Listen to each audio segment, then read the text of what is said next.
فرشتہ نور سے پیدا کیا گیا ہے، وہ پاک ہے، وہ اللہ کے کسی حکم کی خلاف ورزی کر ہی نہیں سکتا۔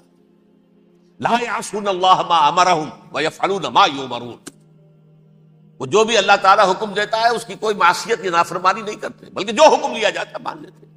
ذرا سا اشکال ہوا تھا، پوچھ لیا، جواب مل گیا، خاموش ہو گئے بس۔ لیکن عزازیل نامی ایک جن تھا، جو ایک تو جن ہونے کی نسبت سے فرشتوں سے کچھ نہ کچھ مماثلت تھی، قرب تھا، دوسرے یہ علم میں، زہد میں، عبادت میں اتنا اونچا تھا، اتنا اونچا تھا، اتنا اونچا تھا کہ یہ ملائکہ ہی کے صف میں شامل ہو گیا۔ اس نے عالم بغاوت بلند کر دیا۔ جب حکم دیا گیا کہ سجدہ کرو آدم کو، اب یہ دیکھیے کس قدر یہ اہم مضمون ہے، اور آپ سوچ رہے ہیں یہ باتیں آج پہلی مرتبہ ہمیں اس طرح سنائی جا رہی ہیں، یہ باتیں تو علم میں آتی نہیں ہمارے۔ وجہ کیا ہے؟ آپ کو دلچسپی نہیں ان چیزوں سے۔ جدید تہذیب نے ان چیزوں کی اہمیت کو زیرو کر دیا۔ قرآن میں اہمیت کا کیا عالم ہے؟ 7 جگہ یہ مضمون قرآن میں آیا کہ فرشتوں کو ہم نے حکم دیا سجدہ کرو آدم کو، سب نے سجدہ کیا۔ فسجد الملائکۃ کلھم اجمعون، سارے کے سارے، کل کے کل، سب نے مل کر سجدہ کیا آدم کو، اللہ کے حکم سے فوراً تعمیل کر دی، الا ابلیس ابا واستکبر وکان من الکافرین، ابلیس نے نہیں کیا، انکار کیا، استکبار کیا، گھمنڈ کیا۔ اور اس کو سورہ کہف میں بیان کر دیا گیا، یہ اس لیے کہ وہ اصل میں جنات میں سے تھا، اگرچہ شامل تو تھا فرشتوں میں اس وقت، کانا من الجن ففسق عن امر ربہ، وہ اصل میں جنات میں سے تھا، اس وجہ سے وہ اپنے رب کے اس فیصلے کے خلاف کھڑا ہو گیا، سرکشی تھی اس میں۔ یہ معاملہ اتنا اہم ہے، اب آپ سمجھیے کہ 7 مرتبہ سورہ بقرہ، سورہ اعراف، سورہ حجر، سورہ بنی اسرائیل، سورہ کہف، سورہ طٰہٰ، سورہ صاد، 6 مکی صورتوں میں ذکر ہے یہ، اور ایک مدنی صورت سورہ بقرہ۔ ان میں سے اکثر مقامات پر پھر جب اللہ نے کہا کہ اچھا تم نے یہ سرکشی کی ہے اور ہمارے حکم کی خلاف ورزی کی ہے تو یہاں سے نکل جاؤ، دفع ہو جاؤ، تم مردود ہو، مردود، ملعون، ان علیک لعنتی الی یوم الدین، اب تجھ پر لعنت رہے گی میری قیامت کے دن۔ اس نے کہا اچھا پروردگار پھر مجھے ذرا مہلت دے دے، رب فانظرنی الی یوم یبعثون، قیامت تک میری زندگی طویل کر دے۔ فذهب فإنک من المنظرین، کہہ دیا اچھا جاؤ، تمہاری یہ درخواست بھی ہم نے قبول کی۔ اس نے کہا پروردگار اب میں اس آدم کو بھی گمراہ کر کے چھوڑوں گا اور آدم کی نسل کو تباہ کر کے چھوڑوں گا۔ انتہائی شدید چیلنج کے انداز میں یہ قرآن مجید میں 4-5 مرتبہ مضمون ہے۔ میں نے صرف 2 جگہ سے آپ کو اس وقت کوٹ کر کے سنایا تھا۔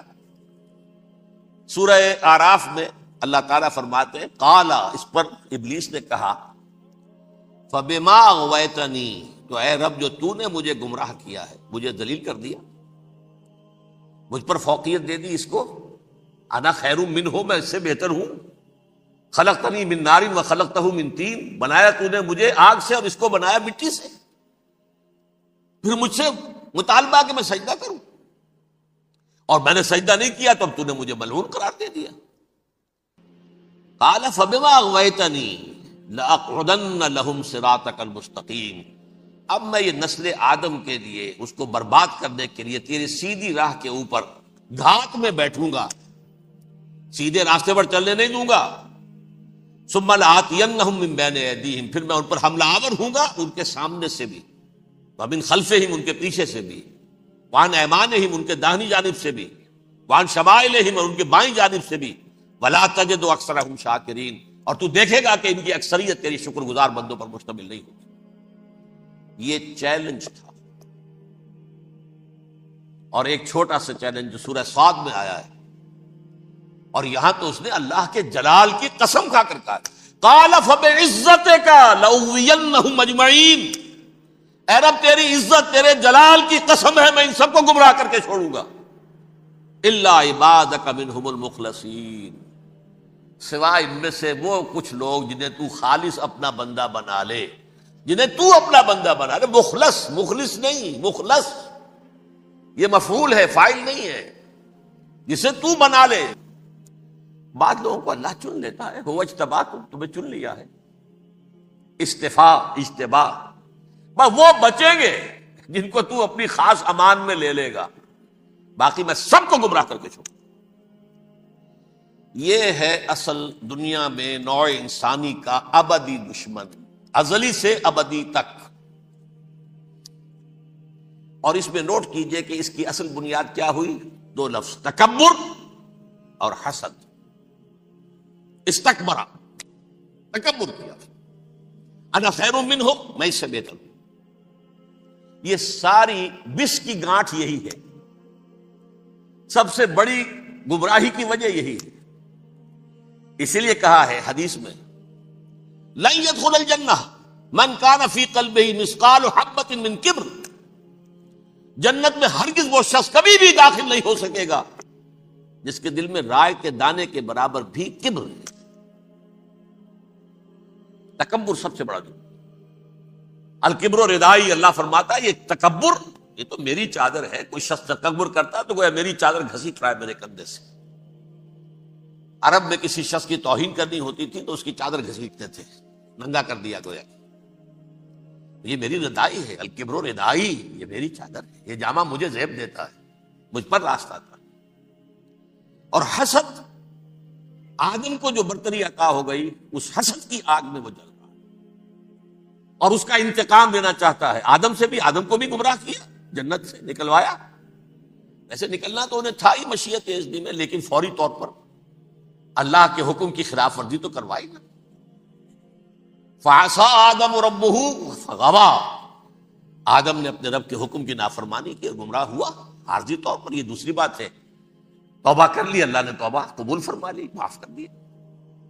کوئی مستقل جو ہے وہ نسل انسانی پر اس گناہ کا اثر متوارث طور پر نہیں آ رہا ہے، ختم ہو چکا معاملہ، ہوا تھا ہو گیا۔ فتلقى آدم من ربہ کلمات فتاب علیہ انہ هو التواب الرحیم۔ اور توبہ کی شان یہ ہے جب وہ قبول ہو جائے اللہ کی جناب میں، کہ التائب من الذنب کمن لا ذنب لہ، گناہ سے توبہ کرنے والا ایسے ہوتا ہے جیسے اس نے کبھی گناہ کیا ہی نہیں تھا۔ لیکن بہرحال وہ گمراہ کرنے میں کامیاب ہو گیا، حضرت آدم اور حوا کو بھی۔ اور نوع انسانی کی عظیم اکثریت، عظیم اکثریت، عظیم اکثریت اس کے داؤ میں آئی ہوئی ہے نہیں۔ کتنے ہیں وہ عباد اللہ المخلصین، الا عبادک منہم المخلصین، کتنے جو واقعتاً خالصتاً اللہ کے بندے بن گئے، جنہیں اللہ نے اپنا بنا لیا، اپنا قرار دے دیا۔ اب اس کے ساتھ نوٹ کیجئے، اس ابلیس کے ساتھ ایک فوج بھی ہے، جسے قرآن مجید میں کہا گیا ہے یہ اس کی پارٹی ہے، حزب الشیطان، یہ اکیلا نہیں ہے۔ ایک تو وہ عزازیل ہے، اس کی طویل ترین عمر اللہ نے دے دی، وہ تو قیامت تک رہے گا۔ باقی بھی جنات جو ہیں ان کی نسل میں سے، یا اس کی نوع میں سے، اس کی نسل میں سے، جنات کی عمریں انسانوں کی عمروں سے زیادہ ہیں، بہت زیادہ ہیں، لیکن پھر بھی اتنی نہیں ہے۔ یہ خاص ہے اس کا معاملہ کہ اس نے کہا تھا رب انظرنی الی یوم یبعثون، مجھے دے دے مہلت اس وقت تک تاکہ میں ثابت کر کے دکھا دوں کہ جسے تو نے یہ خلافت دیا یہ اس کا اہل نہیں ہے۔ Let me prove this point ولا تجد اکثرہم شاکرین، تو ان کی اکثریت کو شکر گزار نہیں پائے گا۔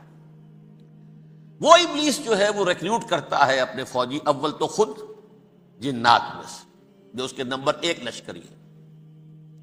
قرآن مجید میں اس کا اشارہ دیا گیا ہے، انہو یراکم ہوا وقبیلہ من حیث لا ترونہم۔ دیکھو لوگو، اے انسانوں، وہ ابلیس لعین عزازیل اور جو اس کے قبیلے کے لوگ ہیں، جنات ہیں، وہ تمہیں وہاں سے دیکھتے ہیں اور تاکتے ہیں اور حملہ کرتے ہیں جہاں سے تم انہیں نہیں دیکھتے۔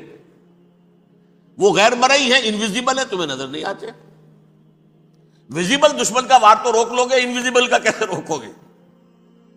انہو یراکم ہوا وقبیلہ، اکیلا ہی نہیں ہے وہ تو تمہیں تاکتا ہے، تم پر حملہ کرتا ہے، گھات میں لگ کر جو ہے تمہارے اوپر حملہ کرتا ہے، وہ بھی اور اس کے ساتھ اس کے قبیلے کے لوگ جنات بھی، من حیث لا ترونہم، جہاں سے کہ تم انہیں نہیں دیکھتے۔ لیکن اس کے علاوہ وہ انسانوں میں سے بھی ریکریوٹ، رنگ روٹ وہ برپا کر، وہ جو ہے ان کو اپنے پاس رکھتا ہے فوج کے اندر، جس کی سب سے بڑی مثال کیا ہے؟ سورہ مجادلہ میں اللہ تعالیٰ نے منافق، حالانکہ وہ کون تھے؟ بظاہر حضور کا کلمہ پڑھنے والے، حضور کے پیچھے نماز پڑھنے والے، اسلام کا دعویٰ کرنے والے، ان کو اللہ فرماتا ہے اولئک حزب الشیطان الا ان حزب الشیطان هم الخاسرون، یہ شیطان کی پارٹی کے لوگ ہیں۔ وہاں مقابلے میں آیا ہے اولئک حزب اللہ الا ان حزب اللہ هم المفلحون، یہ دو پارٹیاں ہیں، حزب اللہ اللہ کی پارٹی جو اس کے مخلص بندے ہیں وہ اللہ کی پارٹی، اور جو شیطان کے مرید بن گئے اس کے ہاتھ پر بیعت کر لی، لہذا وہ اس شیطان کی پارٹی کے لوگ ہیں، چاہے وہ انسان ہو چاہے جن ہو۔ تو انسانوں میں سے بھی اس کے حزب میں، اس کی پارٹی میں اس کے ایجنٹ ہیں اور بہت ہیں، بلکہ بہت سے تو ایسے ہیں کہ جو جنات کے بھی کان کتر دیں، ان کو بھی شیطنت سکھا دیں، پڑھا دیں۔ لیکن اب ایک بات سمجھیے، ایک دنیا میں نسل اور قوم بھی ایسی ہے جو ایک خاص وقت سے بحیثیت مجموعی من حیث القوم ابلیس کی ایجنٹ بن گئی ہے۔ وہ کون ہے؟ وہ یہودی ہے۔ یہ یہودی قوم جو ہے، اس میں ایک تو کچھ یہ کہ ان کی فطرت کے اندر یہ تھا کہ ہم ہیں اصل انسان، باقی انسان جو ہے وہ انسان نما حیوان ہے، ان کی کوئی حیثیت ہی نہیں، ہم ہیں اصل انسان، نحن ابناء اللہ و احباؤہ۔ باقی یہ جنٹائلز، یہ گوئمز، غیر یہودی، یہ تو حیوانات ہیں۔ اب جیسے کہ انسانوں کو حق ہے کہ حیوانوں کو ایکسپلائٹ کریں، استعمال کریں، گھوڑے کو آپ تانگے میں باندھتے ہیں کہ نہیں؟ اس کی پسینے کی اور محنت کی کمائی ہے جو کھاتا ہے تانگا چلانے والا۔ البتہ یہ ضرور ہے کہ چونکہ اگلے روز پھر جوتنا ہے تو کچھ نہ کچھ تو اسے بھی کھلائے گا نا، اپنی کمائی میں سے کچھ دانے کھلائے گا، کچھ اور گھاس دے گا، یا بیل کو جوتنا ہے ہل میں تو کچھ نہ کچھ اس کو دیتا ہوگا کھانے کو، لیکن پھر اسے استعمال کرنا۔ تو ان کا مستقل قول یہ ہے کہ اصل انسان ہم ہیں، باقی پوری نوع انسانی ہمارے لیے حیوانوں کے درجے میں، ہم چاہیں جس طرح انہیں استعمال کریں، ایکسپلائٹ کریں، دھوکہ دیں، جیسے چاہیں، لوٹیں، کھسوٹیں، سب کچھ کریں، بدہضی کریں، ان سے سود لیں، سب کریں، جو بھی ممکن طریقہ ہو، یہ ہمارے لیے ہم ڈومینیٹ کریں گے، اور یہ در حقیقت ہمارے اعلی کار ہے۔ ایک تو اس اعتبار سے یہود بقیہ پوری نوع انسانی کے دشمن بن گئے۔ قرآن مجید کی وہ آیت بھی میں نے آپ کو سنائی ہے،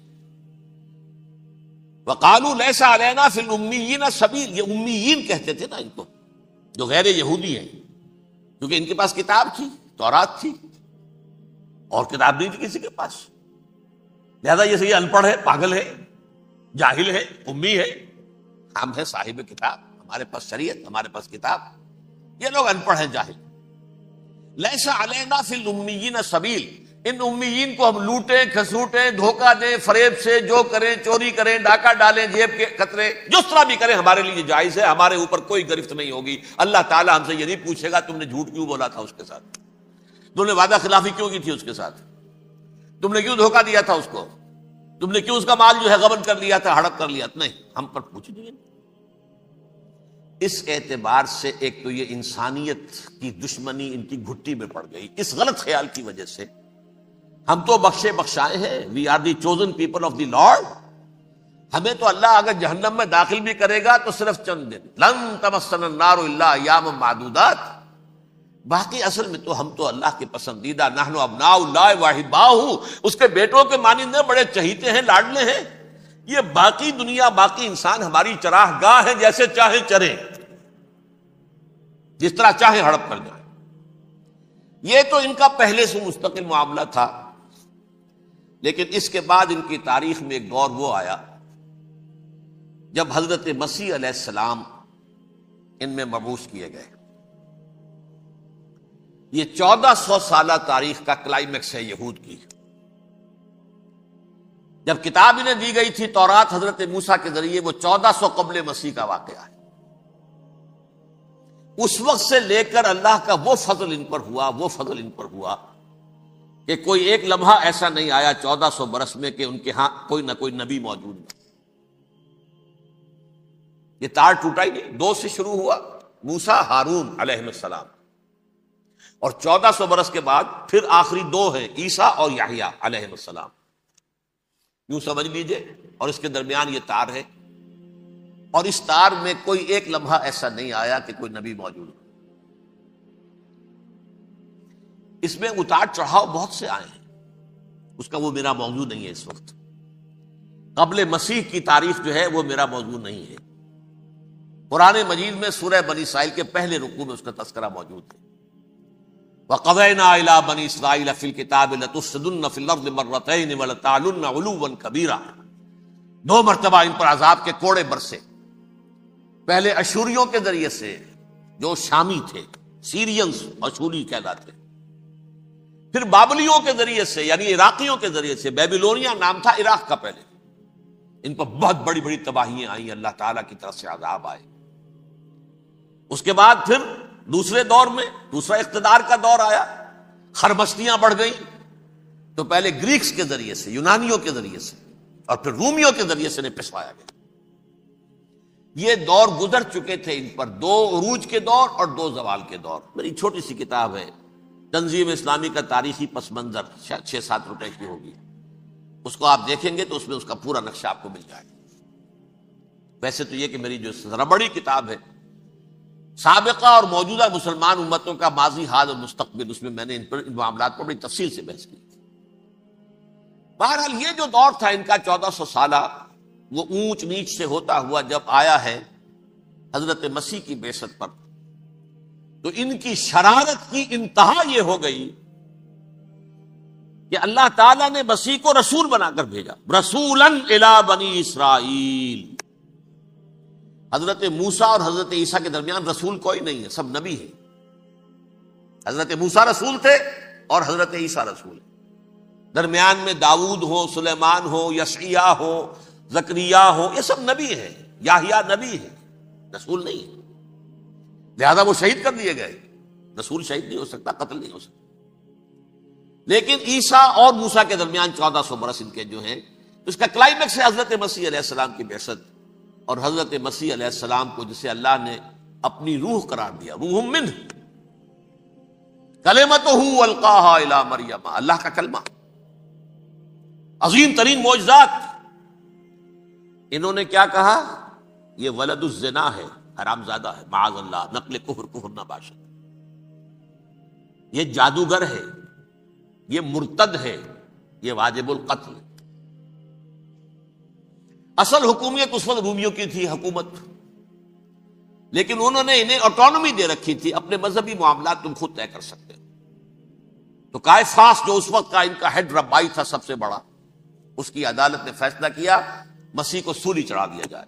پائلیٹس پونٹس، اس کے پاس ان کی ازداش پہنچ گئی، یہ ہمارا مجرم ہے مذہبی، یہ مرتد ہے، یہ کافر ہے، یہ جادوگر ہے، یہ واجب القتل ہے، اسے قتل کر سولی چڑھا دو۔ خیر وہ لمبی بات ہو جائے گی، اس نے تو اپنے ہاتھ دھوئے کہ صاحب ہمارے پاس کوئی جرم نہیں ہے اس کے خلاف، تم کہتے ہو تو ٹھیک ہے، سولی چڑھا دیتے۔ یہ دوسری بات ہے کہ اللہ نے حضرت مسیح کو اٹھا لیا آسمان پر، ان کی جگہ وہ شخص سولی چڑھا جس نے غداری کر کے گرفتار کروایا تھا، جوڈاس اسکیریوٹ، اس کی شکل اللہ نے بدل دی حضرت مسیح کی سی، اور حضرت مسیح کو فرشتے اٹھا کے اوپر لے گئے، وہ زندہ آسمان پر اٹھا لیے گئے۔ اور یہ ساری تفاصیل نہ قرآن میں ہے نہ حدیث میں ہے، یہ انجیل میں ہے، لیکن انجیل کون سی؟ برنباس کی انجیل، gospel of the Lord according to Saint Barnabas. یہ حواریین مسیح میں سے تھے، لیکن عیسائی ان کو تسلیم نہیں کرتے، ان کی بائبل کو صحیح نہیں مانتے، کینونیکل نہیں مانتے۔ 100 انجیلیں تھیں، 104 تھیں، جن میں سے 4 چنی ہیں انہوں نے، یہ متی اور جان اور مرکس مارکس، یہ ہے، تو یہ 4 انجیلیں ہیں، انہوں نے تسلیم کیے کہ یہ کینونیکلز ہیں، یہ تو ہیں حقیقی، باقی جو ہیں 100 اس کو وہ تسلیم نہیں کرتے۔ ان میں سے ایک ہے یہ برنباس، اس میں یہ تفصیل ہے کہ اللہ تعالیٰ نے اس شخص کی، جیوڈاس کی، یہودا جیوڈاس اس کو انگریزی میں کہتے ہیں، اس کی شکل بدل دی حضرت مسیح کی سی، وہ گرفتار ہوا، وہ سولی چڑھا۔ وہ غدار تھا، غداری کی سزا اسے ملنی تھی، وہ مل گئی۔ حضرت مسیح کو فرشتے 4 اٹھ رہے ہیں، جس کوٹھڑی میں حضرت مسیح مقیم تھے، ایک باغ کے اندر وہ کوش تھے، اس کی چھت پھٹی ہے، 4 فرشتے آئے ہیں، حضرت مسیح کو اٹھا کر لے گئے ہیں، چھت برابر ہو گئی ہے، اس کے بعد وہ شخص پکڑا گیا۔ بہرحال حضرت مسیح کو اللہ نے اٹھا لیا آسمان۔ لیکن وہ دن ہے کہ اس قوم کو اب مغضوب علیہم قرار دے دیا۔ نوٹ کر لیجئے، اصل میں تو ہونا یہ چاہیے تھا کہ رسول کی جان کے درپے جب کوئی امت ہو جاتی تھی تو اللہ کا قاعدہ یہ تھا کہ اس امت کو نسیہ منسیہ کر دیا جائے۔ حضرت نوح کی قوم کو ختم کیا یا نہیں؟ حضرت ہود کی نگاہوں کے سامنے قوم عاد برباد کی گئی یا نہیں؟ حضرت صالح کی نگاہوں کے سامنے قوم سمود برباد ہوئی؟ یہ اللہ کا قاعدہ رہا۔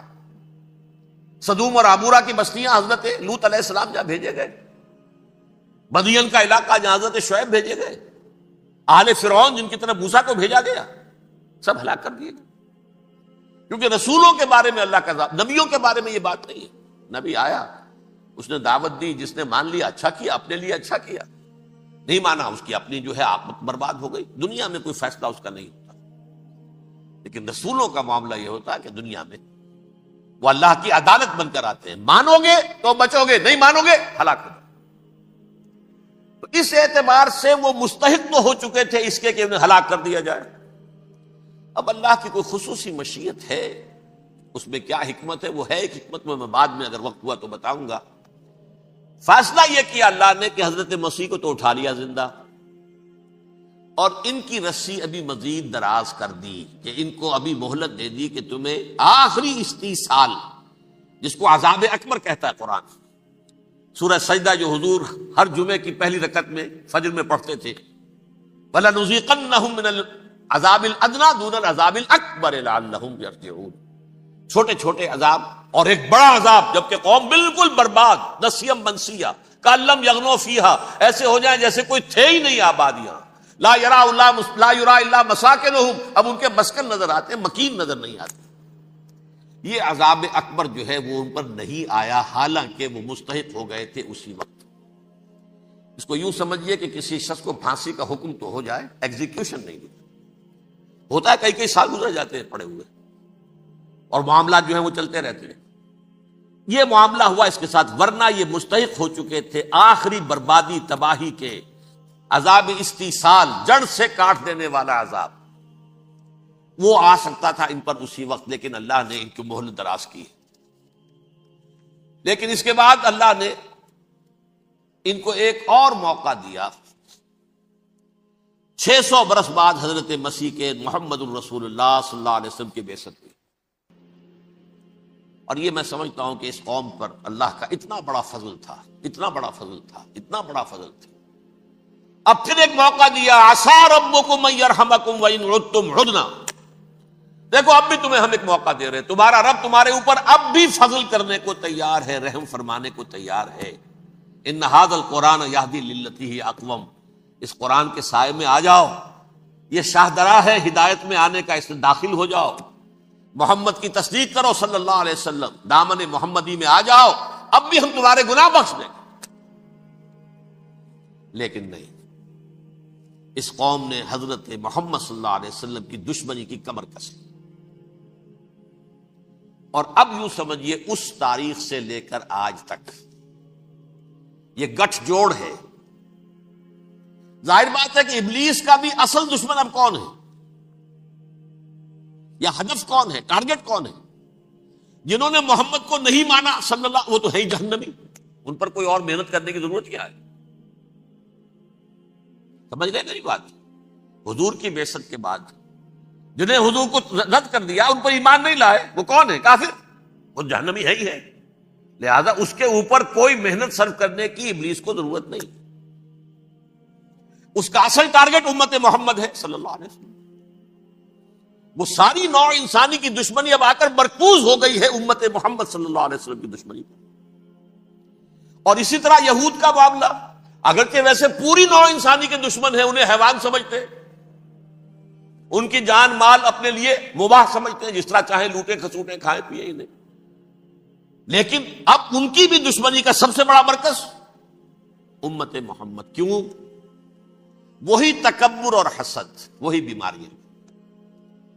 انہیں تکبر یہ ہو گیا تھا کہ 2000 سال سے یہ نبوت ہماری میراث، ہماری جاگیر. بنو اسرائیل کے اندر سینکڑوں نبی آئے، 3 کتابیں اللہ نے ہمیں عطا کی. یہ کہاں سے آ گیا محمد صلی اللہ علیہ وسلم؟ معاذ اللہ ثم معاذ اللہ. یہ امیین میں سے، یہ جنٹائلز میں سے، یہ گوئنز میں سے، یہ حقیر ان پڑھ.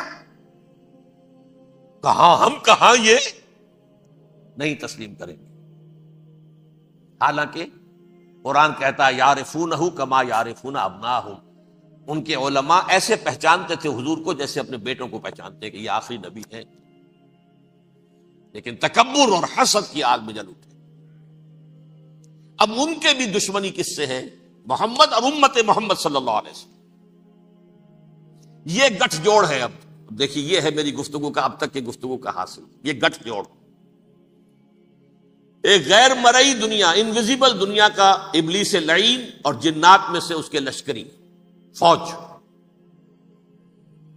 انسانوں میں سے ویسے تو اور بھی بہت جگہ اس کے ایجنٹ ہے، مسلمانوں میں بھی ہے، لیکن بحیثیت قوم، بحیثیت مجموعی، ایک پوری قوم، ایک پوری نسل جو ہے اس کے ساتھ گٹھ جوڑ ہے. ان دونوں کی گٹھ جوڑی کے ساتھ یہ دشمن دون ہیں انسانیت کے. پہلا دشمن ابلیس لعین، عزازیل لعین، اور دوسرے دشمن یہود ملعون. اب میں آپ کو ذرا اس جو انسانوں میں سے انسان دشمنی کا جن کا سب سے بڑا رول ہے، میں ان کی 2000 سالہ تاریخ کا آپ کے سامنے نقشہ رکھنا چاہتا ہوں. ان 1400 سال کا تو میں نے صرف 4 آپ کو پوائنٹس بتائے. موسیٰ سے عیسیٰ تک 1400 برس علیہم الصلوۃ والسلام. 2 مرتبہ عروج، 2 مرتبہ زوال.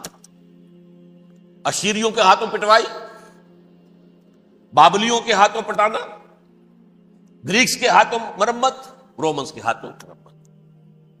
یہ جو 2000 سال ہیں، کیونکہ اب تو ظاہر بات ہے 21ویں صدی شروع ہو گئی، 20 صدیاں حضرت مسیح کو پوری ہو گئی. پہلی بات نوٹ کیجئے، حضرت مسیح کی پیدائش ہے سن 1 قبل مسیح. یہ نکتہ آپ نے کبھی سنا ہے یا نہیں؟ جب ملینیم کا سلسلہ شروع ہوا تھا پچھلے سال، تو میں نے بیان کر دیا تھا کہ ایک عجیب حساب کے اندر انہوں نے غلطی کی ہوئی ہے. حضرت مسیح کی پیدائش ہوئی 25 دسمبر کو. سن انہوں نے شروع کر دیا، جو اس کے بعد جنوری آئی تو پہلا سال شروع ہو گیا. اگر جنوری سے پہلا سال شروع ہوا تو یہ 6 دن جو ہے تو اس کے پچھلے سال میں تھے.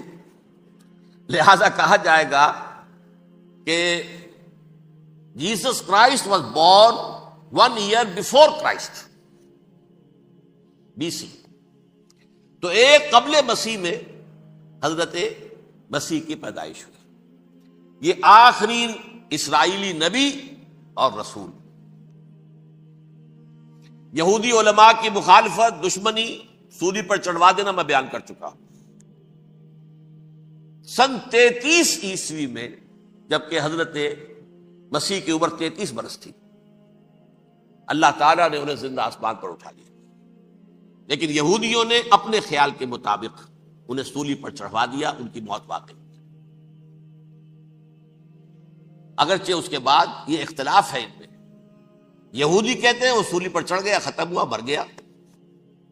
عیسائی کہتے ہیں نہیں، انتقال ہوا ہے مسیح کا صلیب پر، لیکن پھر وہ دوبارہ زندہ ہو گئے ہیں. ان کی لاش ایک غار میں رکھ دی گئی تھی، وہاں ریزریکشن ہو گیا، ان کا باعث بعد الموت وہی ہو گیا، اور پھر انہیں اللہ نے زندہ آسمان پر اٹھا لیا.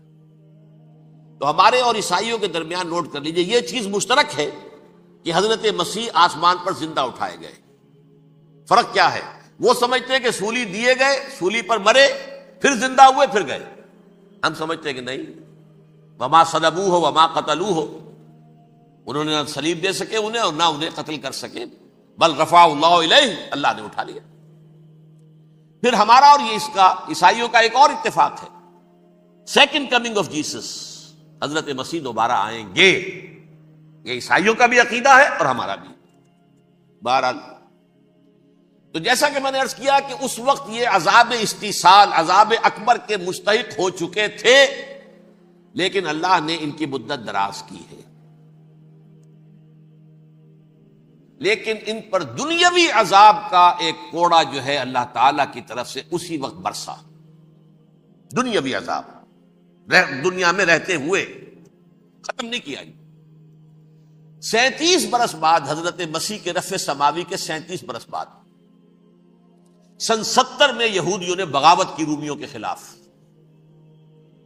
رومی ٹائٹس جنرل تھا ایک، اس نے پھر جو حملہ کیا ہے 1,33,000 یہودی ایک دن میں قتل کیا یروشلم میں، اور ہیکل سلیمانی گرا دیا۔ وہ ہیکل پہلے بھی گرا تھا، پہلے 1400 سال کے دوران میں بھی نبوکدنضر نے گرایا تھا، لیکن پھر اس کے 150 سال بعد انہوں نے دوبارہ بنا لیا تھا، اس لیے وہ اسے سیکنڈ ٹیمپل کہتے ہیں۔ پہلا ٹیمپل جو حضرت سلیمان نے بنایا تھا نبوکدنضر نے گرا دیا 587 قبل مسیح میں، پھر دوبارہ انہوں نے 150 سال کے بعد بنا لیا۔ وہ اس تاریخ کا حصہ ہے، میں نے جس کے بارے میں آپ کو تفصیل نہیں بتائی۔ اس میں یہ ہوا سن 70 میں وہ گرا دیا گیا، وہ آج تک گرا پڑا ہوا ہے۔ نمبر 2، یہ کہہ دیا گیا کہ یہودیوں اس ارض فلسطین سے نکل جاؤ، تم یہاں نہیں رہ سکتے اب۔ لہذا جس کا جہاں سینگ سمایا چلا گیا، یورپ میں چلے گئے، ایشیا میں آ گئے، عرب میں آ گئے، یہ 3 قبیلے جو رات بھی میں نے عرض کیا تھا، بنو قینقاع، بنو نذیر اور بنو قریظہ، یہ وہاں سے آ کے مدینے میں آباد ہو گئے۔ جس کا جہاں سینگ سمایا، افریقہ میں، ہندوستان میں، جہاں چلے گئے۔ ڈایاسپورا اسے کہتے ہیں، وہ آپ نوٹ کر لیجیے اس لفظ، ڈایاسپورا، ہمارا دور انتشار، جبکہ ہمیں ہماری اصل سرزمین تو فلسطین ہے، حضرت ابراہیم کا مسکن، حضرت اسحاق حضرت یعقوب کا مسکن فلسطین، یہ ہے ہماری اصل جاگیر، یہ تو ہماری جدی پشتی جاگیر ہے۔ لیکن یہاں سے نکال دیے گئے سن 70 عیسوی میں، اور وہاں سے لے کے 1917 تک ان کا ڈایاسپورا جاری رہا۔ یہ دور انتشار ہے۔ اس دور انتشار کے اب چند حصے ہیں جس کو میں چاہتا ہوں کہ آپ علیحدہ علیحدہ سمجھ لیں۔ دور انتشار کا جو پہلا جو ہے تقریباً 300 برس، رومی حکمران تھے، وہ یہودیوں کے بھی دشمن تھے اور عیسائیوں کے بھی دشمن تھے۔ عیسائی اور یہودی ایک دوسرے کے بھی دشمن تھے، لیکن رومی سمجھتے تھے کہ یہ ایک ہی تھیلی کے چٹے بٹے ہیں۔ رومیوں کے نزدیک عیسائی بھی یہودیوں ہی کا ایک فرقہ تھے، کوئی علیحدہ مذہب تو تھا ہی نہیں۔ لہذا رومی جو ہیں رومنز، وہ ان دونوں کو ستاتے تھے، مارتے تھے، اور یہ آپس میں لڑتے تھے۔ یہودی عیسائیوں کو مارتے تھے، عیسائی یہودیوں کو مارتے تھے۔ یہ ہے 300 برس تک کی تاریخ۔ سن 300 عیسوی میں کیا ہوا؟ ایک معجزہ ہو گیا۔ بہت عظیم ایمپرر کانسٹینٹائن، قسطنطین اعظم، رومن ایمپررز میں سے بہت بڑا ایمپرر، وہ عیسائی ہو گئے۔ اب تو معاملہ بالکل تلپٹ ہو گیا، پوری سلطنت عیسائی ہو گئی۔ اب عیسائیوں کے عیش ہو گئے اور یہودیوں پہ مار پڑنی شروع ہوئی۔ اب عیسائیوں کا آپ خود سوچئے کہ جنہیں وہ خدا بنا بیٹھے ہیں، خدا کا بیٹا قرار دے رہے ہیں، ان کے قاتل کون؟ یہودی بدماش۔ لہذا ان کی وہ پٹائی شروع ہوئی ہے یورپ میں، پوری رومن امپائر میں انہیں ذلیل کیا گیا۔ شہروں میں آمد بند، علیحدہ رہو، گھیٹوز کے اندر رہو۔ یہودی کا نام جو ہے وہ گالی بن گیا، جیسے آج بھی یہودی گالی کہتے ہیں، جیسے خنزیر کا لفظ، آخر وہ بھی اللہ کی مخلوق ہے، لیکن آپ کو معلوم ہے کوئی شخص زبان پر نام نہیں لانا چاہتا خنزیر کا، سور کا، ہے تو مخلوق، وہ بھی ایک حیوان ہے۔ ایسے ہی یہ ہے یہودی، یہودی گالی، جیوٹ گالی۔ لہذا ایک طرف تو ان دونوں کے درمیان دشمنی، جس کو قرآن کہتا ہے وَأَغْرَيْنَا بَيْنَهُمُ الْعَدَاوَةَ وَالْبَغْضَاءَ، ہم نے ان کے مابین دشمنی جو ہے پیدا کر دی۔ اور جب یہ پوری سلطنت عیسائی ہو گئی تو قافیہ تنگ ہو گیا یہودیوں کا۔ اب آئیے 571 عیسوی، یعنی جب کہ ڈایاسپورا کو کتنا عرصہ ہو چکا تھا؟ 500 برس۔ سن 70 سے شروع ہوا نا ڈایاسپورا، جب ٹائٹس نے گرایا ہے ہیکل کو اور نکال باہر کیا انہیں فلسطین سے، بھاگ جاؤ یہاں ایک یہودی بھی نہیں رہے گا۔ فلسطین سے نکال دیے گئے۔ اس کے پورے 500 برس بعد سن 571 عیسوی میں حضور کی پیدائش ہوئی، ولادت باسعادت محمد رسول اللہ صلی اللہ علیہ وسلم۔ 610 میں آپ پر وحی کا آغاز ہوا، لیکن حضور کے ساتھ ان کا معاملہ کیا رہا؟ اول تو جبکہ حضور ابھی مکے ہی میں تھے، یہودیوں نے ریشہ دوانیاں شروع کر دی حضور کے خلاف۔ قریش مکہ کو سکھاتے تھے، پڑھاتے تھے، ان سے یہ پوچھو، ان سے یہ پوچھو، یہ اس طرح تنگ کرو، ان سے یہ امتحان لو، یہ آپ کے علم میں ہے۔ سورہ بنی اسرائیل میں، سورہ کہف میں وہ سوالات، جو امتحانی سوالات آئے تھے، ذوالقرنین کون تھا، اصحاب کہف کون تھے، تم رسول بنے پھرتے ہو تو بتاؤ، اور یہ روح کی حقیقت کیا بتاؤ۔ یہ ساری ریشہ دوانیاں کر رہے تھے بیٹھے ہوئے، ابھی وہیں پر حضور ابھی پہنچے بھی نہیں۔ ہجرت فرما کر حضور تشریف لے آئے تو حضور نے، جسے ماسٹر سٹروک کہا جائے گا، یعنی اسٹیٹس مین شپ کا ماسٹر سٹروک، آپ نے مدینے میں آتے یہودیوں کے ساتھ پیکٹ کر دیا، جوائنٹ ڈیفنس پیکٹ آف مدینہ، کہ اگر مکے والے ہم پر حملہ کریں گے تو ہم مل جل کر ایک قوم کی حیثیت سے مقابلہ کریں گے۔ یہ میثاق مدینہ کہلاتا ہے، جس کے بہت غلط معنی پہنائے جا رہے ہیں آج کل۔ بہرحال میں موضوع میرا چونکہ یہ نہیں، میں ادھر نہیں جاؤں گا، لیکن ہوا کیا؟ ہر مرتبہ یہ خیانت کے مرتکب ہوئے، ان نے جو عہد کیے تھے ان سے پھرے، اندر ہی اندر سازش، ریشہ دوانی، حضور کی بدترین دشمنی۔ سورہ نساء کی آیت نمبر 12 میں، 14 میں، 13 میں فرمایا ہے، لا تزال تطلع علی خائنۃ منہم، اے نبی ہمیشہ آپ کے علم میں ان کی طرف سے خیانتیں، بددیانتیاں آتی رہیں گی، اور بار بار وہ مسلسل جنگ کی آگ بھڑکاتے تھے، قریش کو دعوت دیتے، آؤ آؤ آؤ، ہم اندر سے بغاوت کر دیں گے، تم آؤ تو صحیح، ختم کریں محمد کو اور اہل ایمان کو صلی اللہ علیہ وسلم رضی اللہ تعالی عنہم اجمعین۔ لیکن پھر جب وہ آتے تھے تو یہ دبک جاتے تھے، ان میں ہمت نہیں تھی، میدان کے مرد نہیں رہے تھے۔ یہ سورہ حشر میں ان کا نقشہ کھینچا گیا ہے، کھلے میدان میں مقابلے کی اس کے اندر صلاحیت ہی نہیں۔ یہ تو فصیلوں کے پیچھے سے، جیسے عورتیں کہیں دیہات میں لڑائی ہوتی ہے تو مرد جو ہے گلیوں میں لڑتے ہیں، عورتیں اوپر سے پتھر پھینکتی ہیں، بس وہ کام یہ کر سکتے تھے، من ورائے جدر، فصیلوں کے پیچھے سے، جنگ میں میدان میں نہیں آ سکتے۔ بہرحال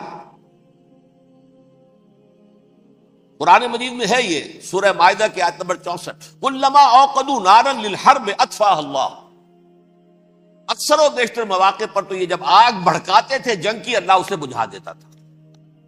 لیکن بہرحال اس کے باوجود جنگیں ہوئی، غزوہ بدر، غزوہ احد ہوئی کہ نہیں، یہ ساری اس اصل شرارت میں، اور اس کے نتیجے میں حضور نے پھر ایک ایک کر کے 3 قبیلوں کو سزا دی۔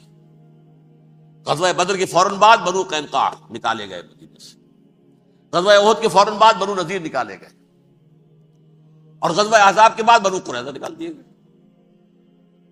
یہ تو میں نے آپ کے سامنے رکھ دیا صرف حضور کے زمانے میں ان کا کیا رویہ رہا، دشمن۔ رات بھی ہم نے وہ آیت پڑھی تھی، لَتَجِدَنَّ أَشَدَّ النَّاسِ عَدَاوَةً لِلَّذِينَ آمَنُوا الْيَهُودُ وَالَّذِينَ أَشْرَكُوا، اہل ایمان کی دشمنی میں شدید ترین تم پاؤ گے یہودیوں کو اور مشرکین۔ مشرکین بھی بعد میں ہے، پہلے یہودی۔ حضور کے بعد کیا ہوا اب یہ نوٹ کیجئے، یہ ان کی تاریخ کا دوسرا دور۔ حضرت عمر رضی اللہ تعالیٰ عنہ کا عہد خلافت ہے، بیت المقدس کا محاصرہ کیا گیا، فصیل بڑی اونچی، شہر اندر سے سیلف سفیشینٹ، حملے کا راستہ کوئی نہیں، محاصرہ طول کھینچ رہا ہے، لیکن ان کے پاس رسد بھی موجود ہے، پانی بھی موجود ہے، وہ دروازے بند کر کے بیٹھے ہوئے۔ بالآخر اللہ تعالیٰ کی مشیت کا ظہور کیسے ہوا؟